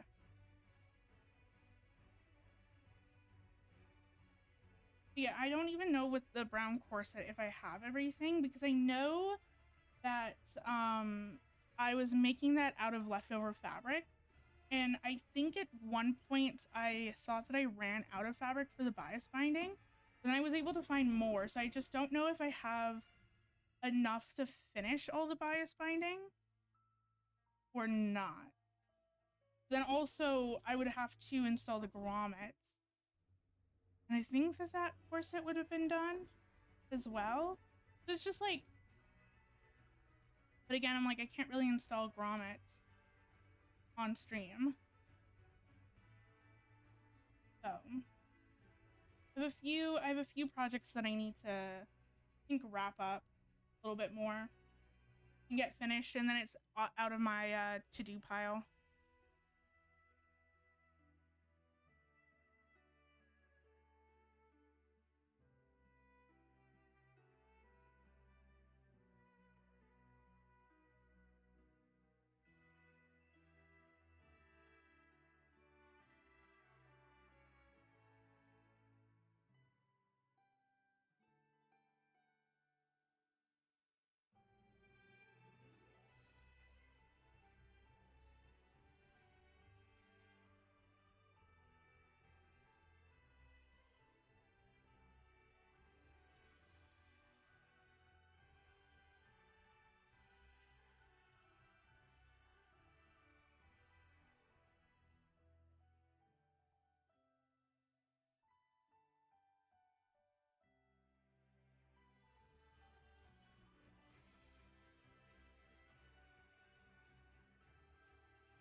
Okay. I think what I'm going to do is just switch over to the other shirt that I was working on because, like, right now, I have to. Right now, I'm just fussing with the armholes, and it's a lot of back and forth in terms of, like, oh, I need to, like, try it on and then make adjustments and then try it back on and then make more adjustments and then really kind of, like, fuss around with it a little bit to get the armholes to lay the way that I want them to lay and look the way that I want them to lay. I think that I'm getting there. It's just that I think that I just need to kind of fuss around with them a little bit more, and I don't really want to do that on stream. So I think that I'm going to take a break from this. Plus, still, like, I don't have everything cut out, or I thought that I did, or they're somewhere. Yeah, I think But I'm just going to switch to something else. I mean, I've made decent amount of progress on this, and I feel um like I feel like it's getting there, and realistically all that I need to do is just, I mean, there's still quite a bit left that I need to do in regards to the actual shirts, but I feel like it's pretty solid on what I have to get done. But yeah.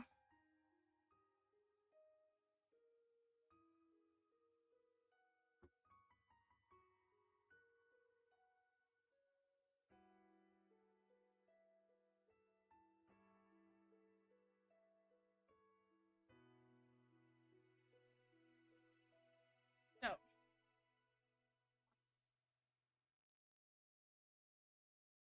that being said, I think that I'm just going to continue to work on the bias binding for this, which I just basically have to hand sew some of it on. I'm definitely getting there. Yeah, I think that this is going to be a bit better than me sitting here and fussing with the sleeves and okay. But yeah, fussing with the sleeves and then like trying things on and then having to, come back and then try other things on. Yeah, I think, keeping it simple, just kind of working on this. Yeah, this is what I mean by like weird patchwork. I don't know if you can see it. But all of this, the lining layer was just scrap fabric that I sewed together. And so there's a lot of fuckery going on here with the lining layer, but I was able to use up some scraps, which granted, I feel like maybe I shouldn't have used the blue, considering that the blue is what I used for my Farina cosplay. You know, that I want to go back and fix it. Maybe I should have saved the blue, but I don't know. It is what it is.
I also wanted to change the music because it was getting close to the end of the album, and I didn't want it to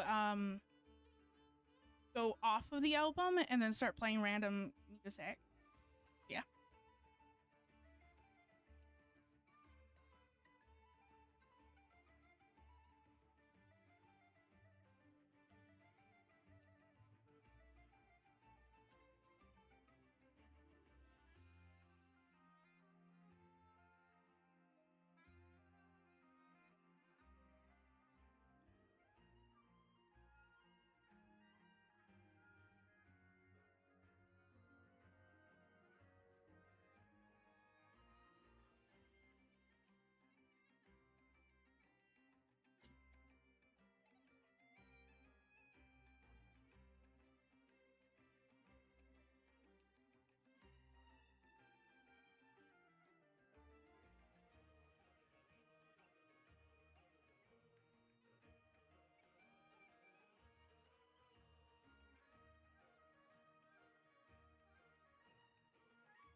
Oh, okay.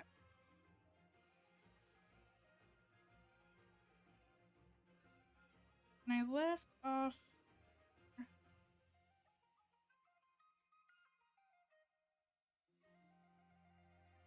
Okay.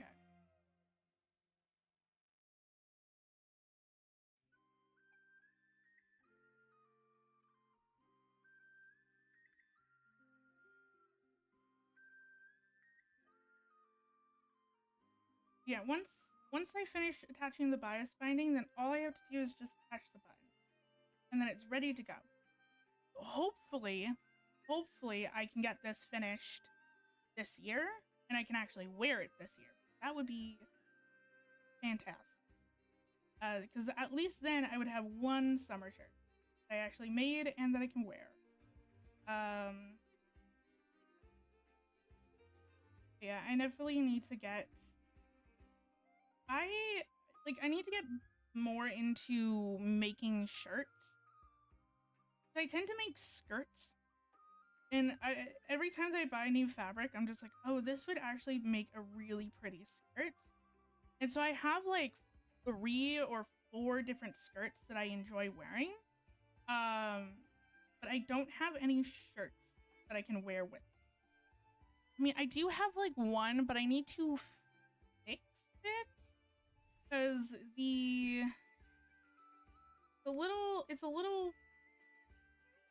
it's a little weird in some places. And like part of the reason why I enjoy doing bias binding, even though that it's a little more of a hassle, it's because that way then I don't have to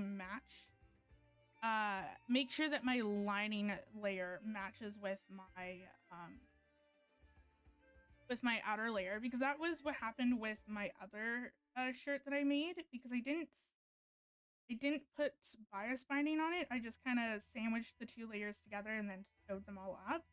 But because of that, for whatever reason, when I went to pin it, the lining layer or the outer layer, I can't remember what one, wasn't lining up correctly. And so there was a little bit of issues. Plus also, I think as well,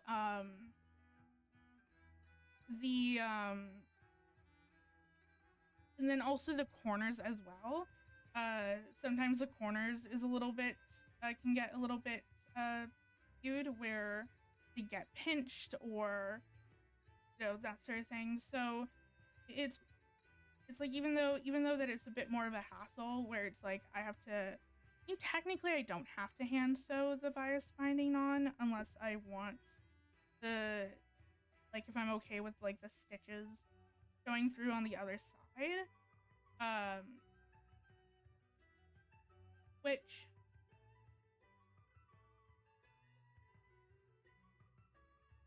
I mean, yeah, I could have just like top stitched too. I could have top stitched it, but whatever. And then just have like a row of top stitch. I might just do in the future. It's like I want to do bias binding for everything. I don't necessarily want to hand sew all of the bias binding on. Yeah, I think for like less complex, I think in this case,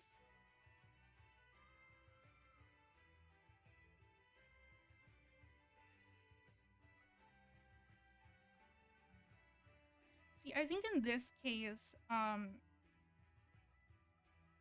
because I have the straps, if I sewed everything together and I had to readjust the straps, it would have been an absolute nightmare trying to do that. And I'm kind of glad that I am going to just be doing buttons. That way then I can just sew on or do the buttonholes on this, and then put the buttons on the actual shirt.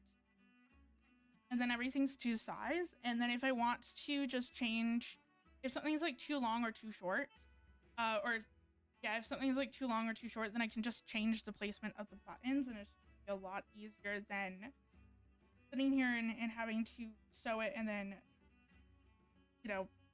and then unpick it and then sew it back on because it's not lying correctly. And then also, I'm pretty picky with my sleeves. I don't like when my sleeves start falling off. And so being able to kind of just make that movement with the buttons is going to be a lot easier. But yeah, part of me is like, now I'm like, ooh, I could have just top stitched it and I could have been done by now. Maybe that is something that I will look into even on my corset. Might just do that for my corset and just say screw it and top stitch the bias binding on.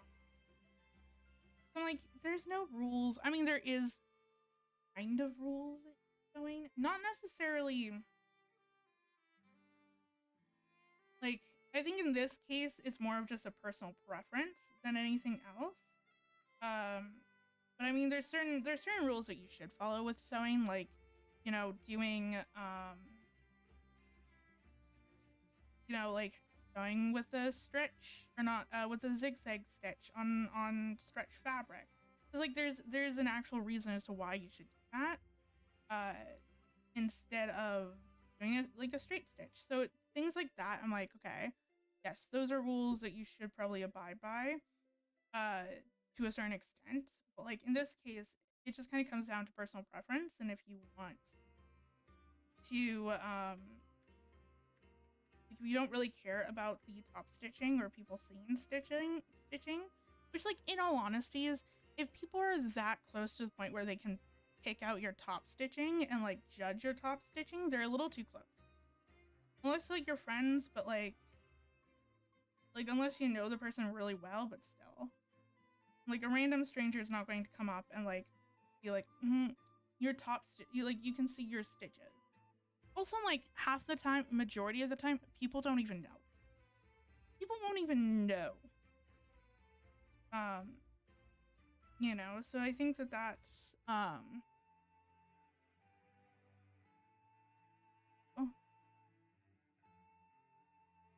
there we go.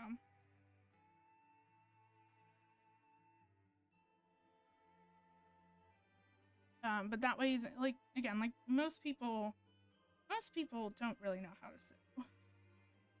They might know how to hem a pair of jeans. That's about it.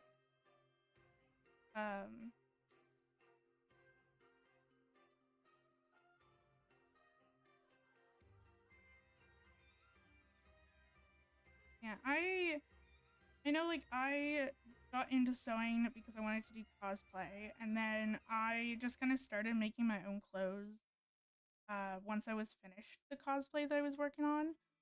And part of the reason why the reason why I enjoy making my own clothes is, one, I am very picky with a lot of styles, and then also a lot of fabric. So I'm very, very picky when it comes down to fabric. I don't like certain types of fabric. And so it's like I could find something really cute and, you know, and then I'll go and touch it and it's like, this is just super duper thin plastic material. Great. And then I can't buy it because I don't like the fabric. Or it's that thing where I don't like the way that the outfit looks on me or the way that the shirt looks on me. There's certain, and it's also that thing where a lot of things are also cropped nowadays, where it's just like, yay, cropped stuff. Granted, I feel like if you know how to style cropped items, I think it can work. But I'm like, I don't want to wear cropped shirts all the time. Or that sort of thing. But it also comes down to style too. Where I would say my style very much teeters on more like more kind of Victorian-esque. Kind of. It depends. It depends on what I'm making. but like corsets and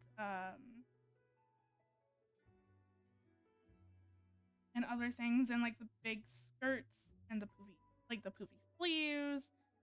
Like I tend to like I really like poofy sleeves.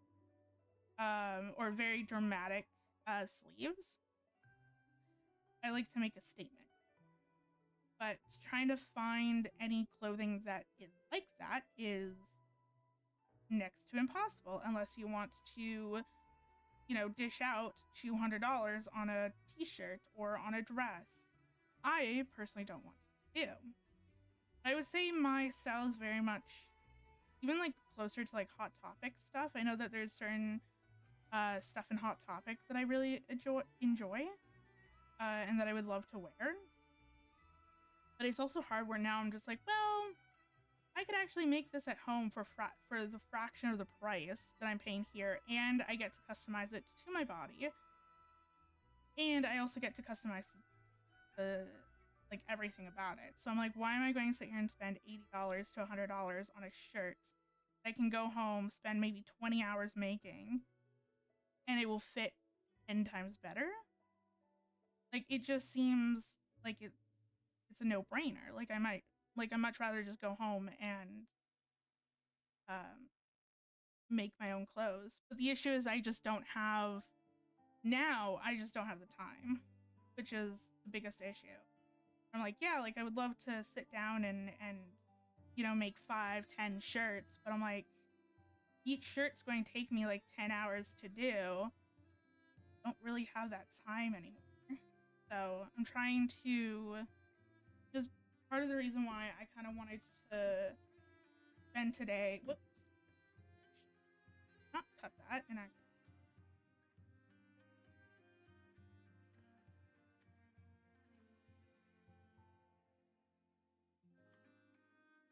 which is part of the reason why I wanted to spend today sewing. It's like I'm working on art and stuff for my sticker sheets, but I'm like, I feel like I can easily do that at any point. And I'm like, with streaming, I'm, deliberately cutting time out or, taking time out of my day to do something. And so for me, it's like I much rather sit here and sew because I feel like if I wasn't streaming, I wouldn't necessarily sew as much as I would like. So I feel like taking an opportunity to sew today feels right.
Hey, how's it going?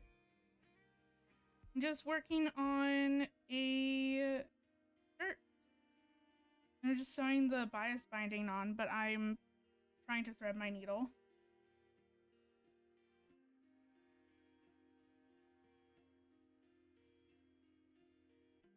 There we go. Yeah, it's a spider web shirt. I have a matching skirt that I have. So I base the shirt off the skirt. I'm almost finished ish. I'm currently just working on the bias binding, and then I need to buy buttons. So I can attach buttons to the sleeves and then to the front of the shirt, and then it will be completely finished. But I don't have the buttons. I've not gone out and actually bought them, so can't really finish it today. But at least if I can make a decent dent in it, that would be great. Especially because I've been working on this for like a year and a bit now, give or take. There we go. I've just been super duper busy, and so I have not had time to actually sit down and sew.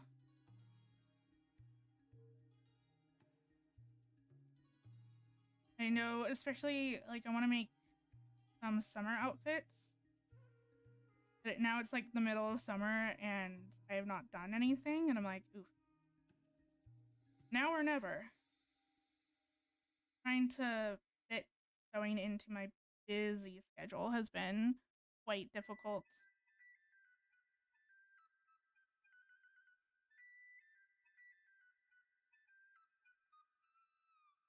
And I know that there's a few projects that I want to finish, and then I also want to work on my yearly cosplay as well.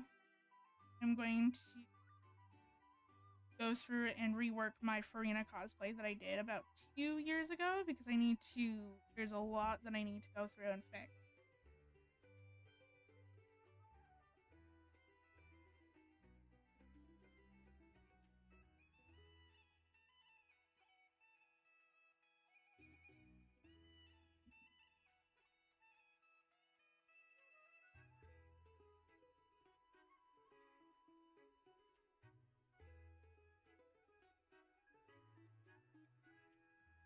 I really like this part of sewing where it's just like, I don't know, there's something about hand sewing that I really enjoy because it's kind of calming, but I also despise hand sewing because it takes so long.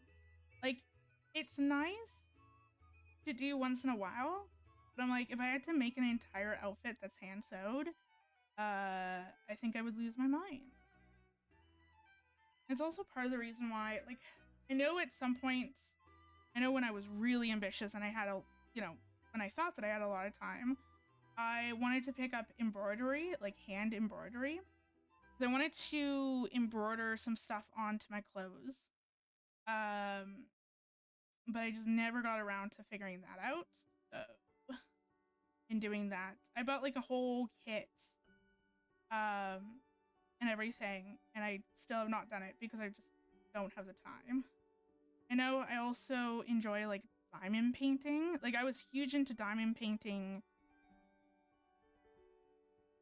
I don't know, like 4 or 5 years ago, give or take. And I think I did one diamond painting.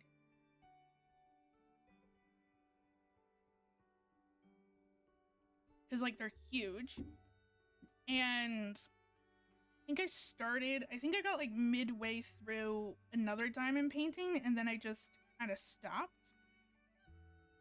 Because hyperfixation and all that. I know diamond painting is something that I would like to get back into doing, at least like on the odd occasion. I don't necessarily think that I would sit here and like do it as like a full-on craft or a hobby that I would do like once a week or even like once a month. But I think, just kind of pulling it out every now and then would be kind of nice. But also, I just really do that. Like, it's so sad. Like, I have so many hobbies that I enjoy doing, and then there's just not enough time to do all of them. And so then I just don't have. And so then it's like, oh, okay, like I haven't actually did this, I haven't done this or that in like months. I should really get back to doing it.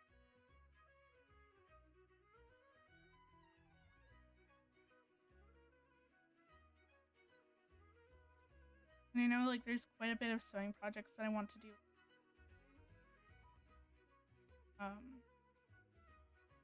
Like some skirts, some dresses, some shirts. I started one of my sketchbooks that I had kind of lying around, and I put in all of my sewing projects that I wanted to do, especially with like what fabric I had, and then also kind of documenting or taking note what fabric I actually own, because sometimes my fabric's just in a bin, and so I only see like the top bit of the fabric. I don't see everything that's on the bottom, and so I tend to forget what fabric I even own. So then when I'm trying to figure out what projects I want to do, it's just like all of the fabric that gets pushed onto the top. It's like, okay, I want to use that. But then it's like, well, I have fabric that I've bought like, 2-3 years ago that I still have yet to actually make the project that I wanted to make with it.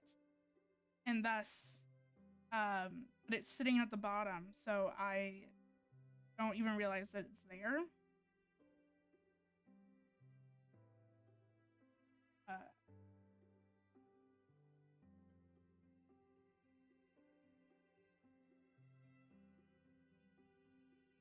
Also need to go through it and kind of just pick out any of the leftover thread.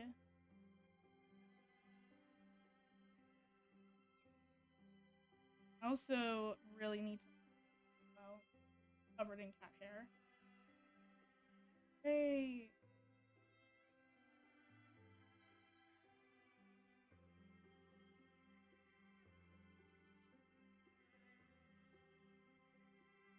I know, like, I also want to make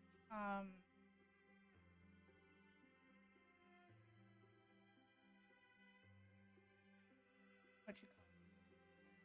I want to make a capelet. Like, I had the fabric and I even cut everything out for the capelet, and then I just never got around to sewing it, and now it's summer. And I'm like, yeah, I'm not going to sit here and sew a capelet in the summer. Thank you very much. I'll just sew it in the winter. So it's just kind of chilling in a bag for when I get around to doing it in the winter. At this point, I'm like, am I ever going to get around to doing it in the winter? I feel like I just have to bite the bullet on that one and just work on it during summer.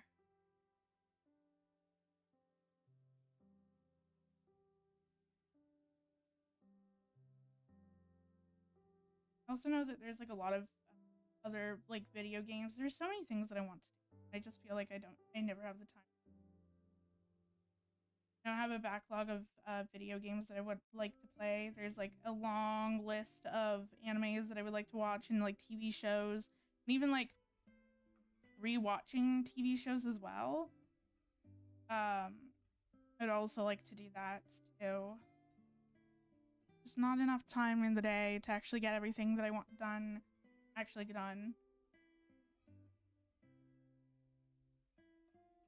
It's I think for me it's just, making little progress. Like right now, it's like, I may not get this thing done today, but at least, I've made some progress on it. And I think that that's kind of what I have to start looking at a little bit more, is that, even if I don't get it 100% finished right at this moment, even if I just make a little bit of progress, it's better than no progress. But it's also hard because slow progress also pisses me off. It's like, especially when I'm getting very close to the end of the project and I'm like, okay, I just want to get this done, but I don't have the time to get it done. But I just want to get it done.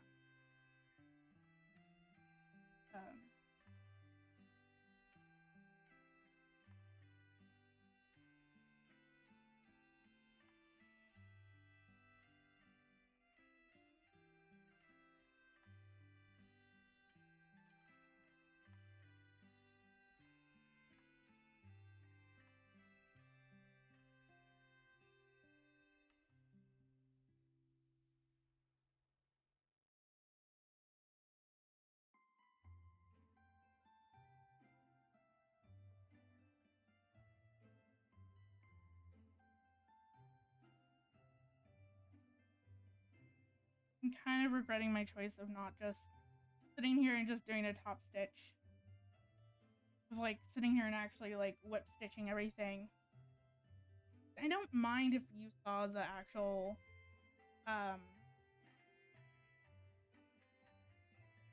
the top stitching on it, especially because I'm like, this is far from perfect. There's a lot of stuff going around, especially like the bias binding on the corners. Like I don't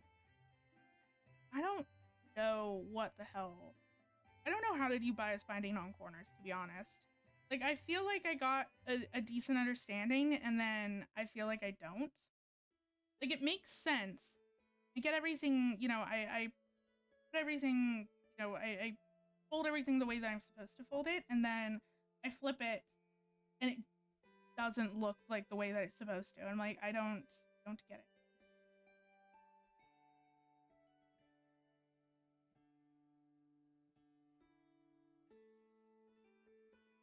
Like this, like right here, I'm like, what am I supposed to do? Like, fuss around with it. That's not how I'm supposed to do it. Also, I'm like, it doesn't really matter because no one's really going to see it.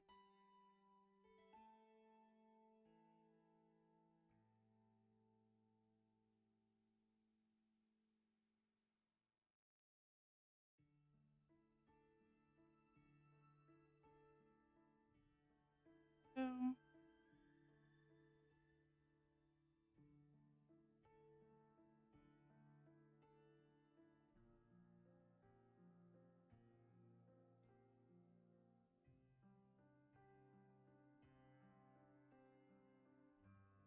also another like thing that I really really want to is also make like a pirate shirt or like a white blouse that I can wear underneath things.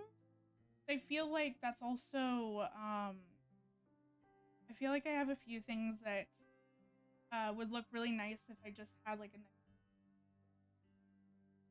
and even just like wearing the white blouse with just my skirts as well would look really nice. I know that that's on my to-do thing. I also really really want to actually make a wearable Fatui coat from Genshin Impact. If I made one for Colabina's cosplay, except that like I like what I made. I think that it's really cool. But like it's not practical in terms of wearing it like outside, especially because I would love to make it into an actual like coat.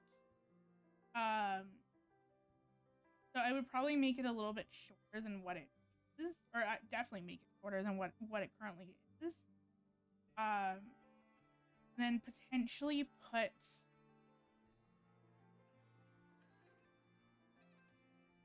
and then actually like put some sleeves on it. I don't know, or just have it as a cloak. Not 100% sure. Um, yeah, I would want to kind of have it. Um, I would like to have that as like an actual winter coat.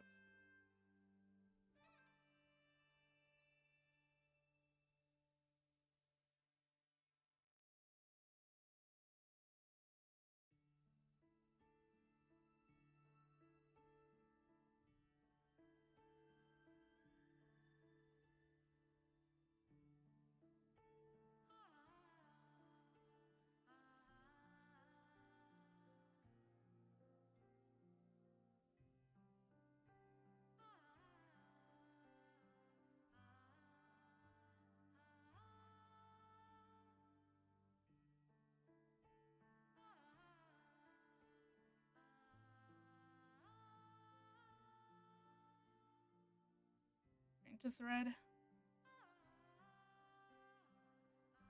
Go.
Uh, oh,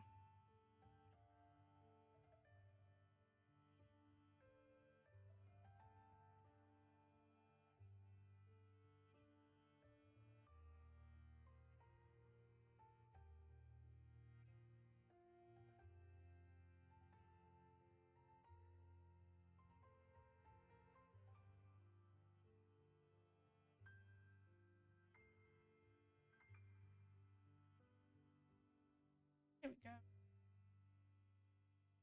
I also know that I would also want to I would like to actually sew the outfit that my VTuber is wearing as well. Like I would like to actually make that in real life. Cuz like the dress that she's wearing is actually based off of clothing that I would actually wear. And so it would be kind of cool to uh be able to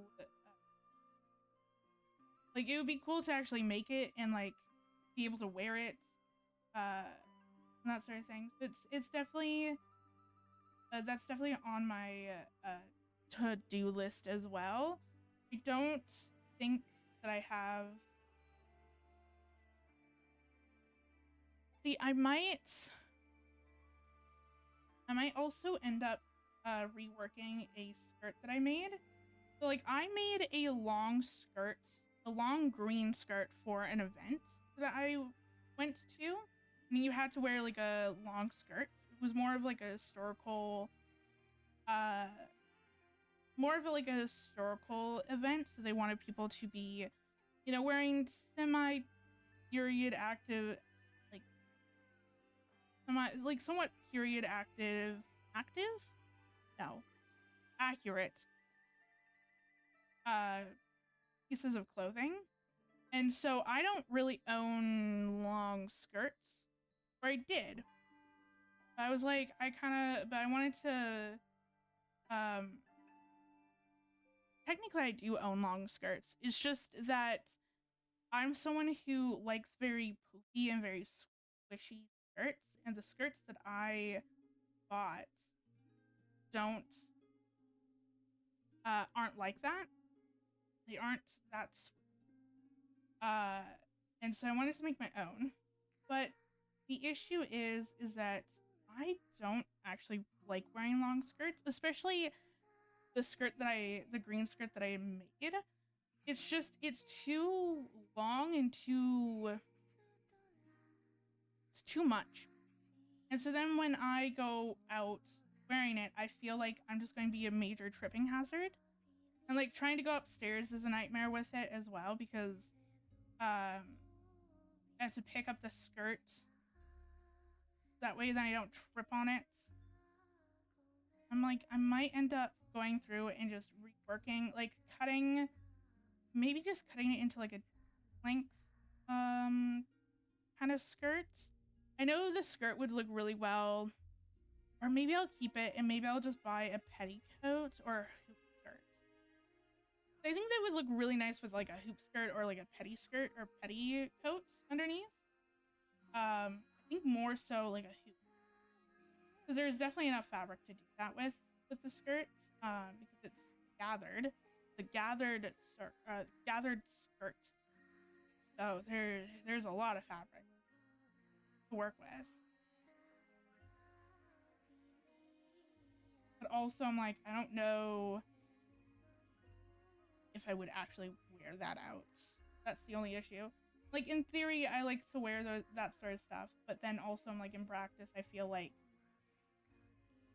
I'm just kind of like a tripping hazard, or it's just going to piss me off to the point where I'm not actually going to enjoy myself.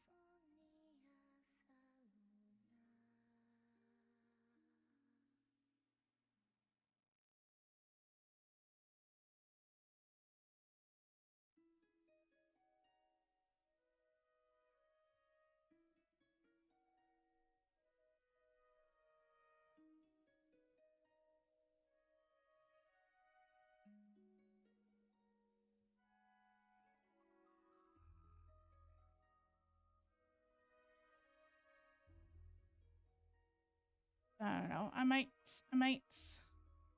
go through and work on that. I also have a red dress that I made that I need to also fix. I'm not. It's like this is like where the issue kind of lies, where I'm like, sometimes I make these things and then I'll try something different, and then I'm like, I don't actually like it. And so I know that I have a red dress that I just do not like how it looks on me, but then in order for me to fix it, I'm going to have to take everything apart. Like at this point, I'm like, I might as well just make a new dress. So it's like, yeah, like in order to fix it, I'm going to have to take it apart. I'm going to have to like, you know, try to, like I might have to like cut out some pattern pieces in order to fix the things that I don't like. And I'm like, at that point, I might as well just make a whole new dress. Which there is a dress that I would like to actually make a copy of. I have this really cute black dress that I love. That I would very much like to make a version of it. Especially because I would like to either probably add ruffles to the bottom of it, or also add in tie like sleeves that you can tie, or like not sleeves, but like these types of things, but you can tie them up at the on your shoulders, because I really like the look of that too. So, and this is like part of the issue where it's just like, yes, like I want to have this one particular style of dress in like every different version of colors and fabric. And that's kind of like what has happened with my skirts. Where I get new fabric and I'm like, ooh, this was like really nice as a skirt. And I'm like, how many skirts do I need? Considering the fact that I also need to make shirts to wear with these skirts, and I have not done that. So I'm trying to be a bit more strategic and like, do I really want another circle skirt with ruffles at the end?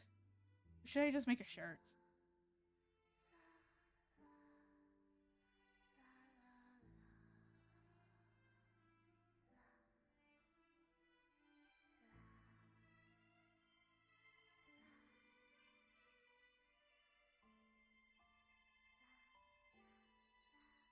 And then I also feel like even the shirts can get a little repetitive, where it's just like, oh, it's the same style. Like how many of the same style of shirts do I need?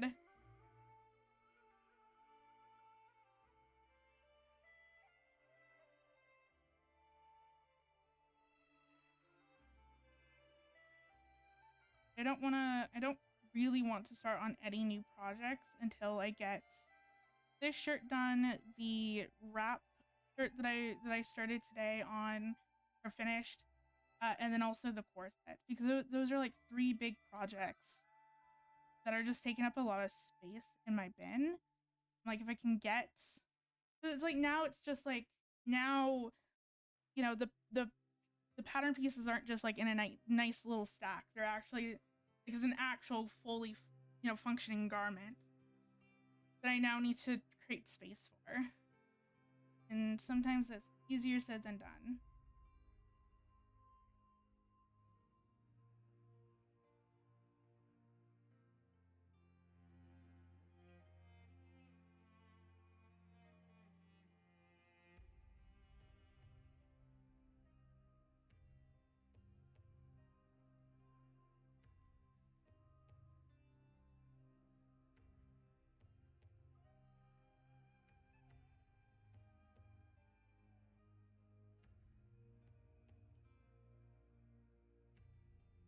Be easier if I actually.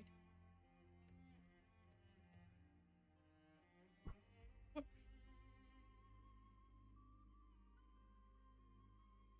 There we go.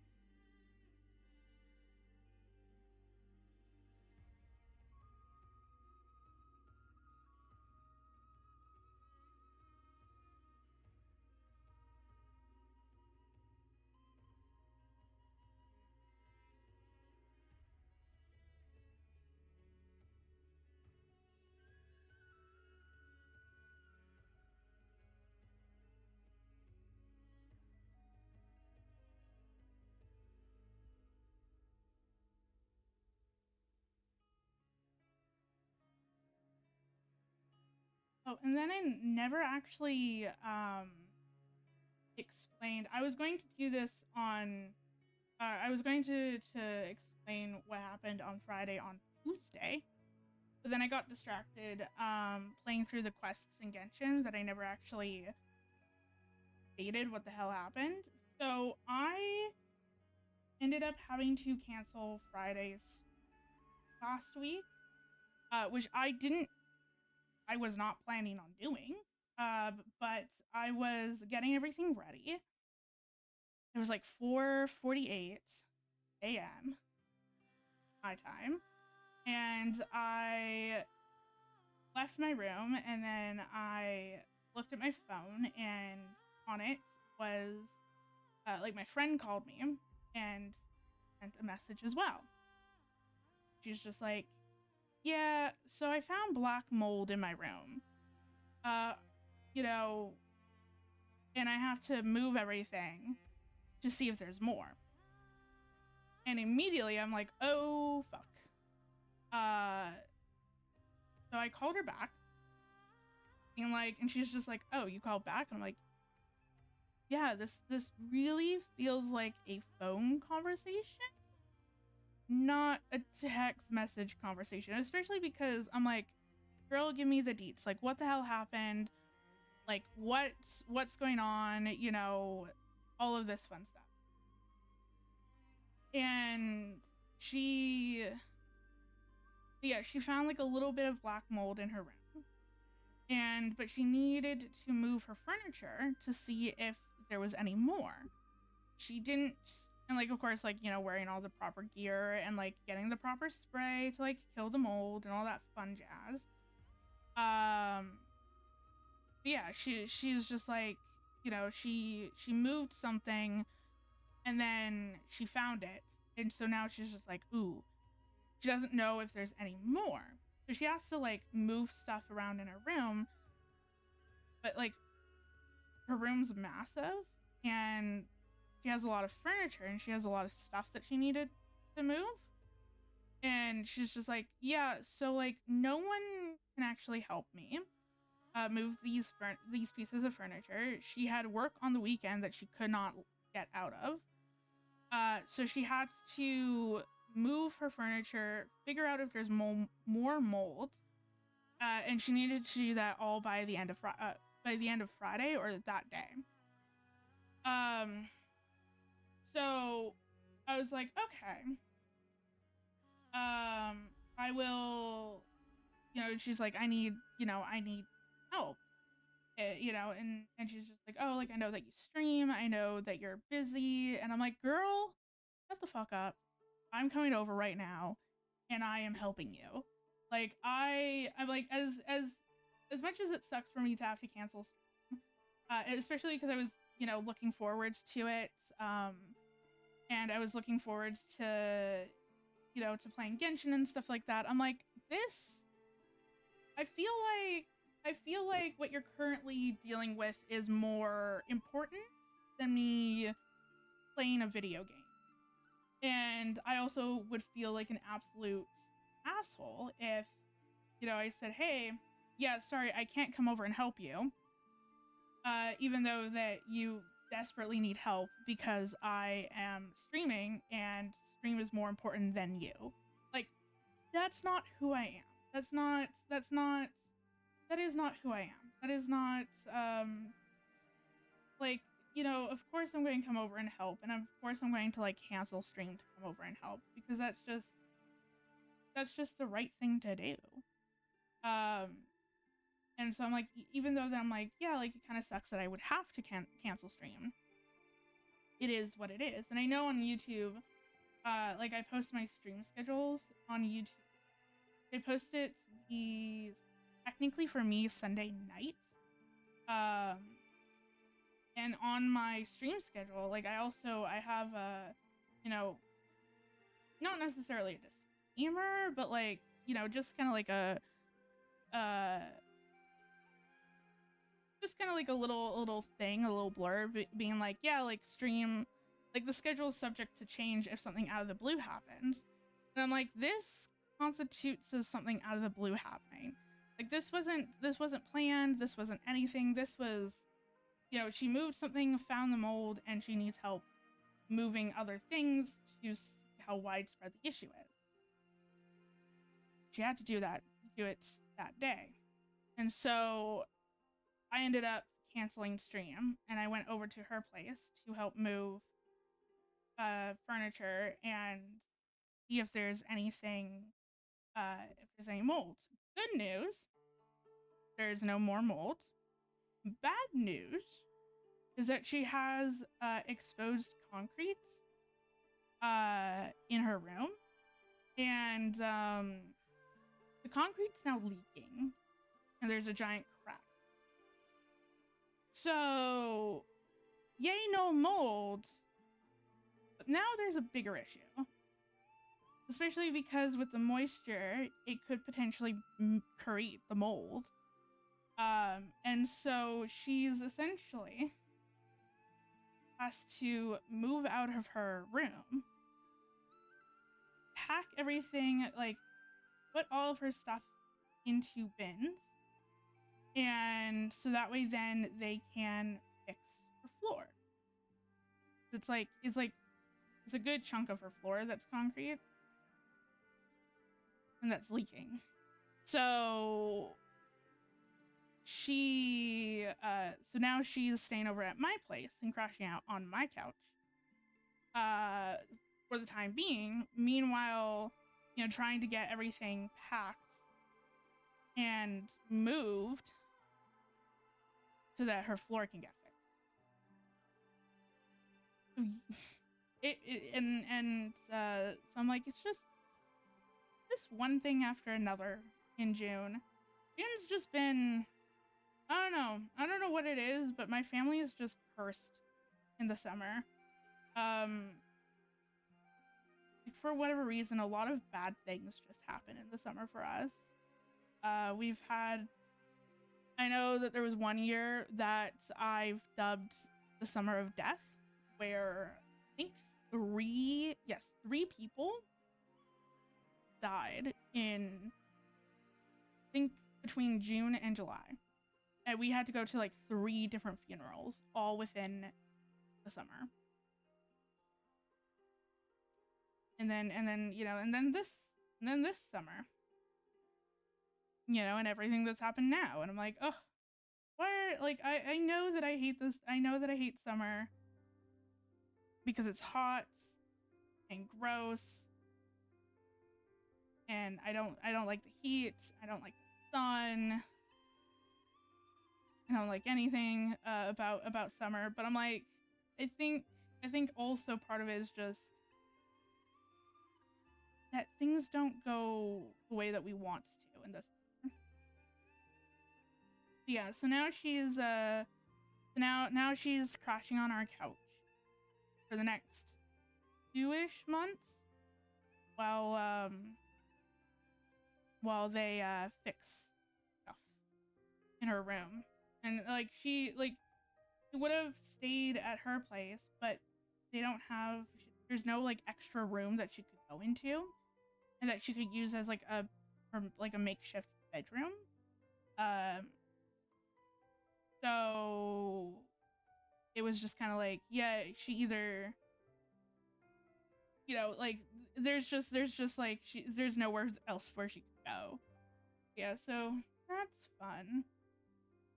But yeah, and so then whenever I'm not busy, oh, that hurts. Oh, that really.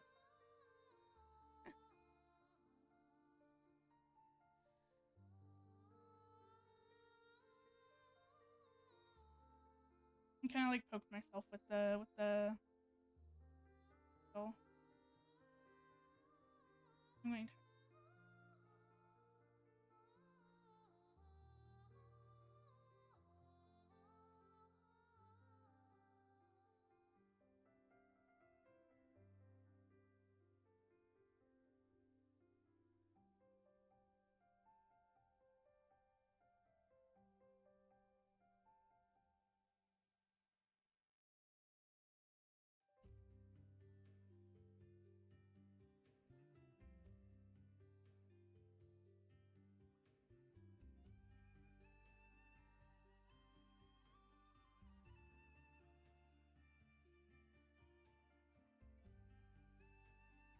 go.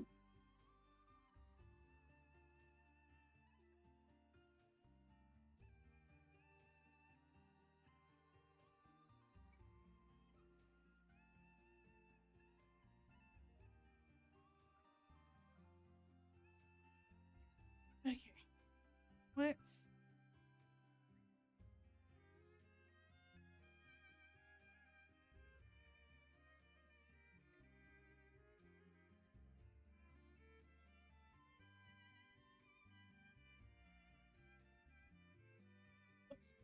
Okay. I mean, I'm getting there. Slowly but surely, I'm getting there. Oh.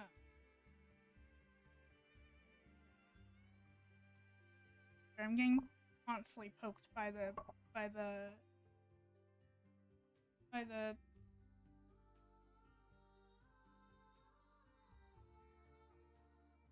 pins. That was the word that I was looking for. The pins. But yeah. So any day that I'm free, I go over and I help her stuff. I know that I asked her. Like I told her that I'm like, she's working, so she.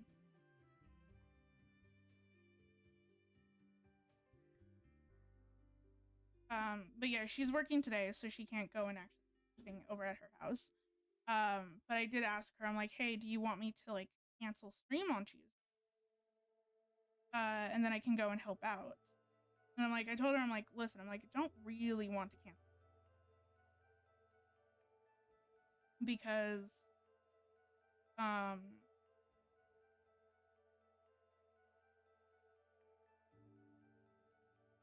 just because I've missed so much. Like I've like the last, like I missed the first week of June for streaming because I was doing my craft fair.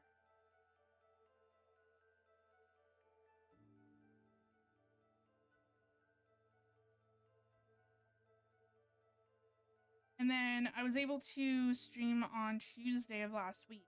And then couldn't stream on Thursday because I had an appointment that I had to go to. And then I canceled Friday's stream. And so I'm like, listen, I'm like, you know, like I don't really want to have to cancel. Considering that like we're doing this over like the next week or so. And so I'm like, if I don't have to cancel, I don't really want to cancel. But if you need my help, then I'm fine with canceling stream. And I'm like, it's up to you. You know, and so she's just like, no, you can stream. And I'm like, okay, that's good. But it's like I told her, I'm like, like obviously like today she's at work, so she's not doing anything with packing. And then I'm like, hey, I cannot miss. At the time, I was like, I can't miss Friday's stream. Now moved to Thursday because that's the Genshin Impact's live stream, the new version update. And I'm like, I need to stream that. Like 10 out of 10, I need to stream that because there's so much going on. There's so many new things that are, you know, that are potentially going to happen. And it's like it's the last version live stream before Snez Naya. I'm like, I have to, you know, I cannot miss that stream. But I'm like, I'm fine if you want me to miss Tuesday stream. So like, no, it's fine. And I'm like, okay. So I was able to stream Tuesday and then streaming today because she's working today, so then this makes sense. Stream today. And then I'm streaming tomorrow as well for the live stream, which I thought was going to be on Friday, but it's not.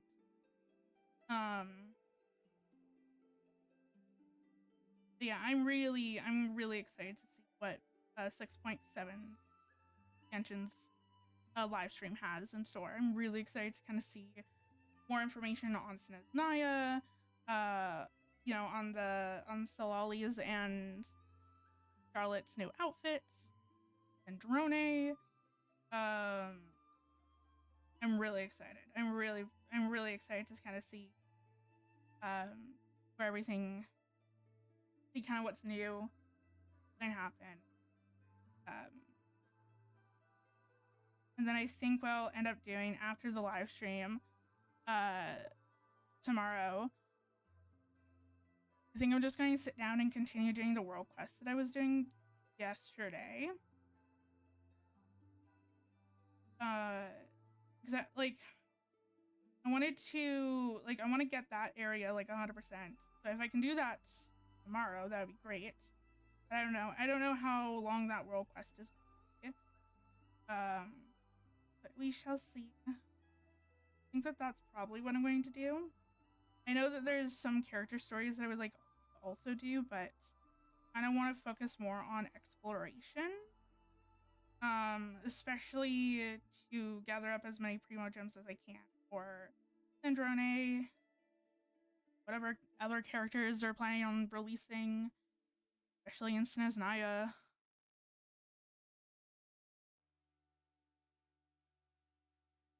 Super duper excited. And like also I'm like not only is it that I want to stream it, but it's also I'm like I have to before I can even go on any sort of social media, like I have to watch the Virgin trailer. Or I have to watch not the I have to watch the live stream.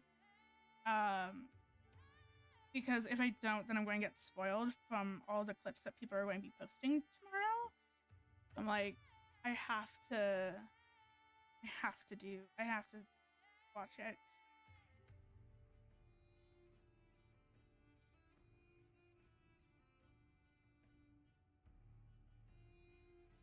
Getting there. My thumb's getting sore.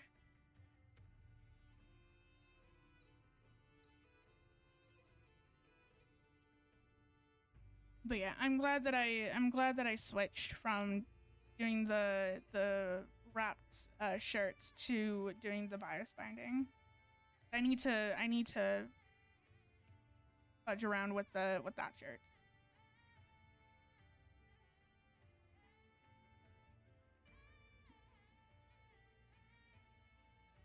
I don't really want to do those. It's just going to be constantly me going back and forth from looking at the mirror to like fixing things to then going back to the mirror, fixing more stuff.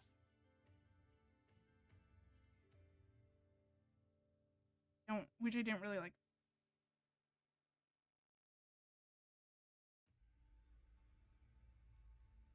I also need more space on my desk. Be able to like properly get everything done.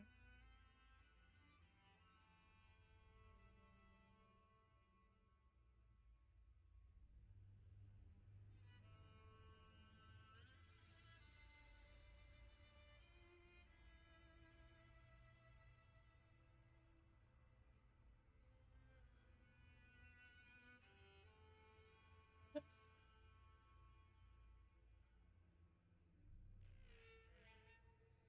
This is where a little bit of fudging is going to take. Technically, the lining layer isn't going to get the bias binding, only the outer layer. I can't do the bias binding with how I've done the sleeves. I could theoretically just do what I was going to do before, where I put like buttonhole on the sleeves and then just put a button on the back, but I don't necessarily want that. So I'm just going to fudge around with it.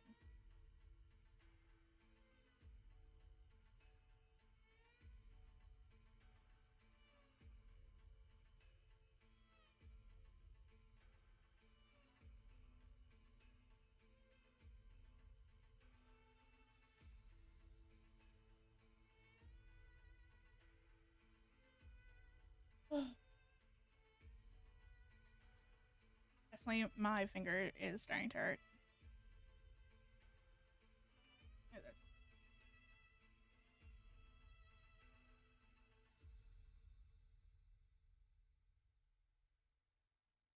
What's a sewing project without a little bit of pain?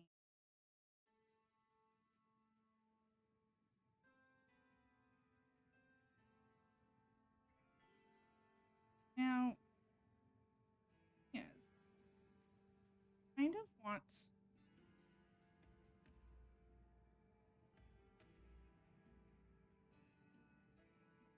maybe which maybe stitch it to the actual.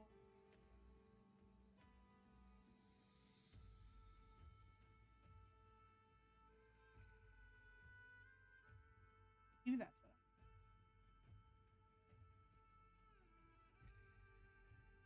Just sew without getting my needle.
I keep stabbing myself with the needle.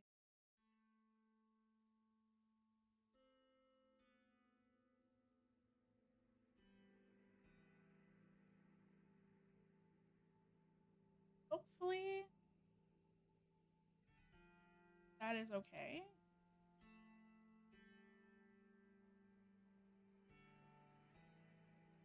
I might have to like whip stitch it up at the top as well, just to kind of make sure that it stays in place. So I might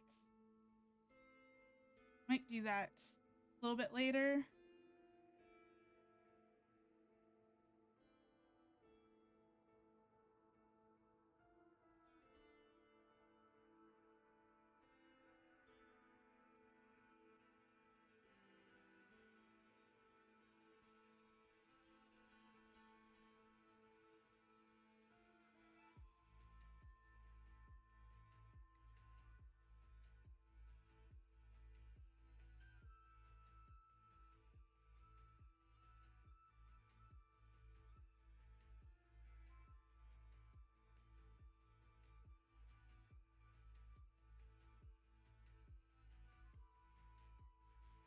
There we go.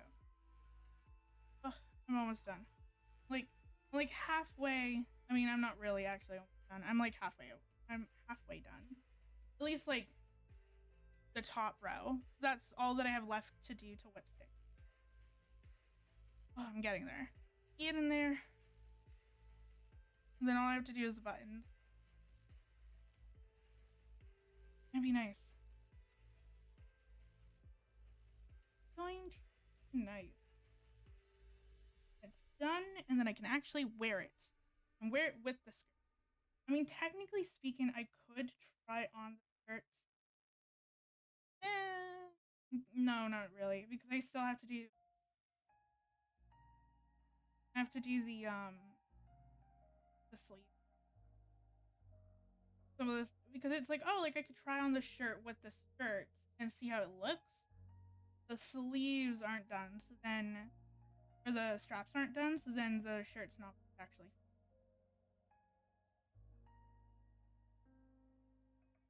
I can probably find. I can probably find some buttons, some black buttons for the straps. I just don't think that I have enough black buttons for front of the front of the shirt is going to close with buttons. It's like I could do a zipper, but I just don't. I don't know. I feel like zippers are like I don't hate sewing zippers on.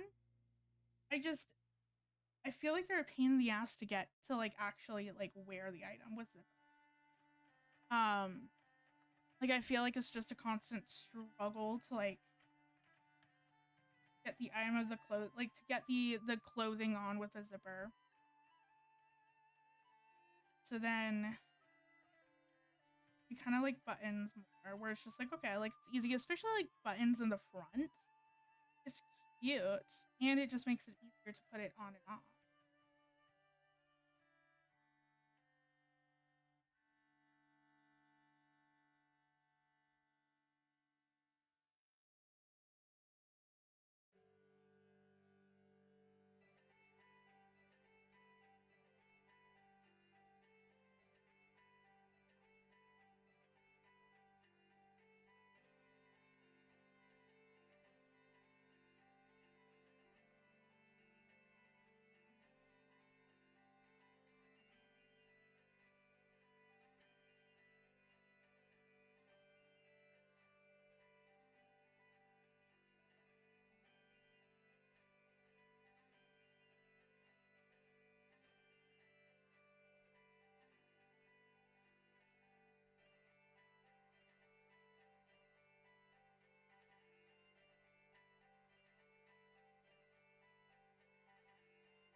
Oh my god, that scared me. But yeah, my camera just died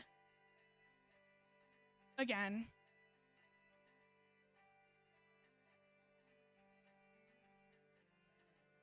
Hmm. I think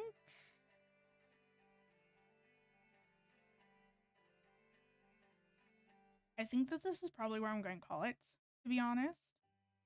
My camera battery just died, so then I have to change out my battery. And technically I would have like 10 minutes left of the stream anyway.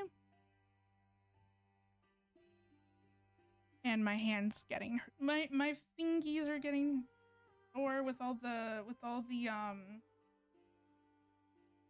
hand sewing. Yeah, I think. And it, like I was also getting to the end of the end of the thread, so then I would have to like rethread my needle too. But I don't know. I think that this is a sign that I should probably end stream. Because it's like by the time that I get my camera all situated, probably going to be like probably have like 5 minutes left of the stream anyway.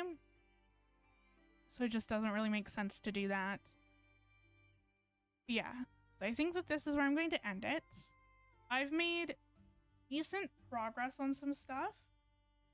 Did not finish anything, which I didn't think that I was, to be honest. I kind of wish that I got a little bit further into the wrap shirt that I was working on earlier, but I think with the fact that I need to really kind of figure out what's happening with the sleeves, or like with the shoulders,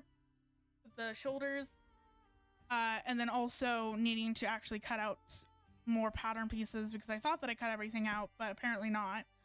But yeah, I kind of wish that I got a little further on that, but I think that that's for what was kind of going on. I think that it's fine. And then I'm almost finished the bias binding for this shirt. I think that that's, which is really nice. So then this shirt's coming along. This shirt's almost done. But yeah, I think I made decent progress. I kind of wish that I made more, but I think for everything, I think that it was pretty alright. And then I'm going to be streaming tomorrow. As I was saying earlier, I'm going to be streaming at 11 a.m. Pacific Daylight Time. And I'm going to be watching the Genshin's 6.7 live stream. I'm hella excited. And then I will switch over to playing more Genshin, which I'm probably just going to continue to do what I did yesterday, which is exploring the last little bit of Not Cry, playing through the world quest of that area, and just do all that stuff. So, with that being said, thank you for joining me as I work on some sewing projects that I've been severely neglecting, and I will see you next time.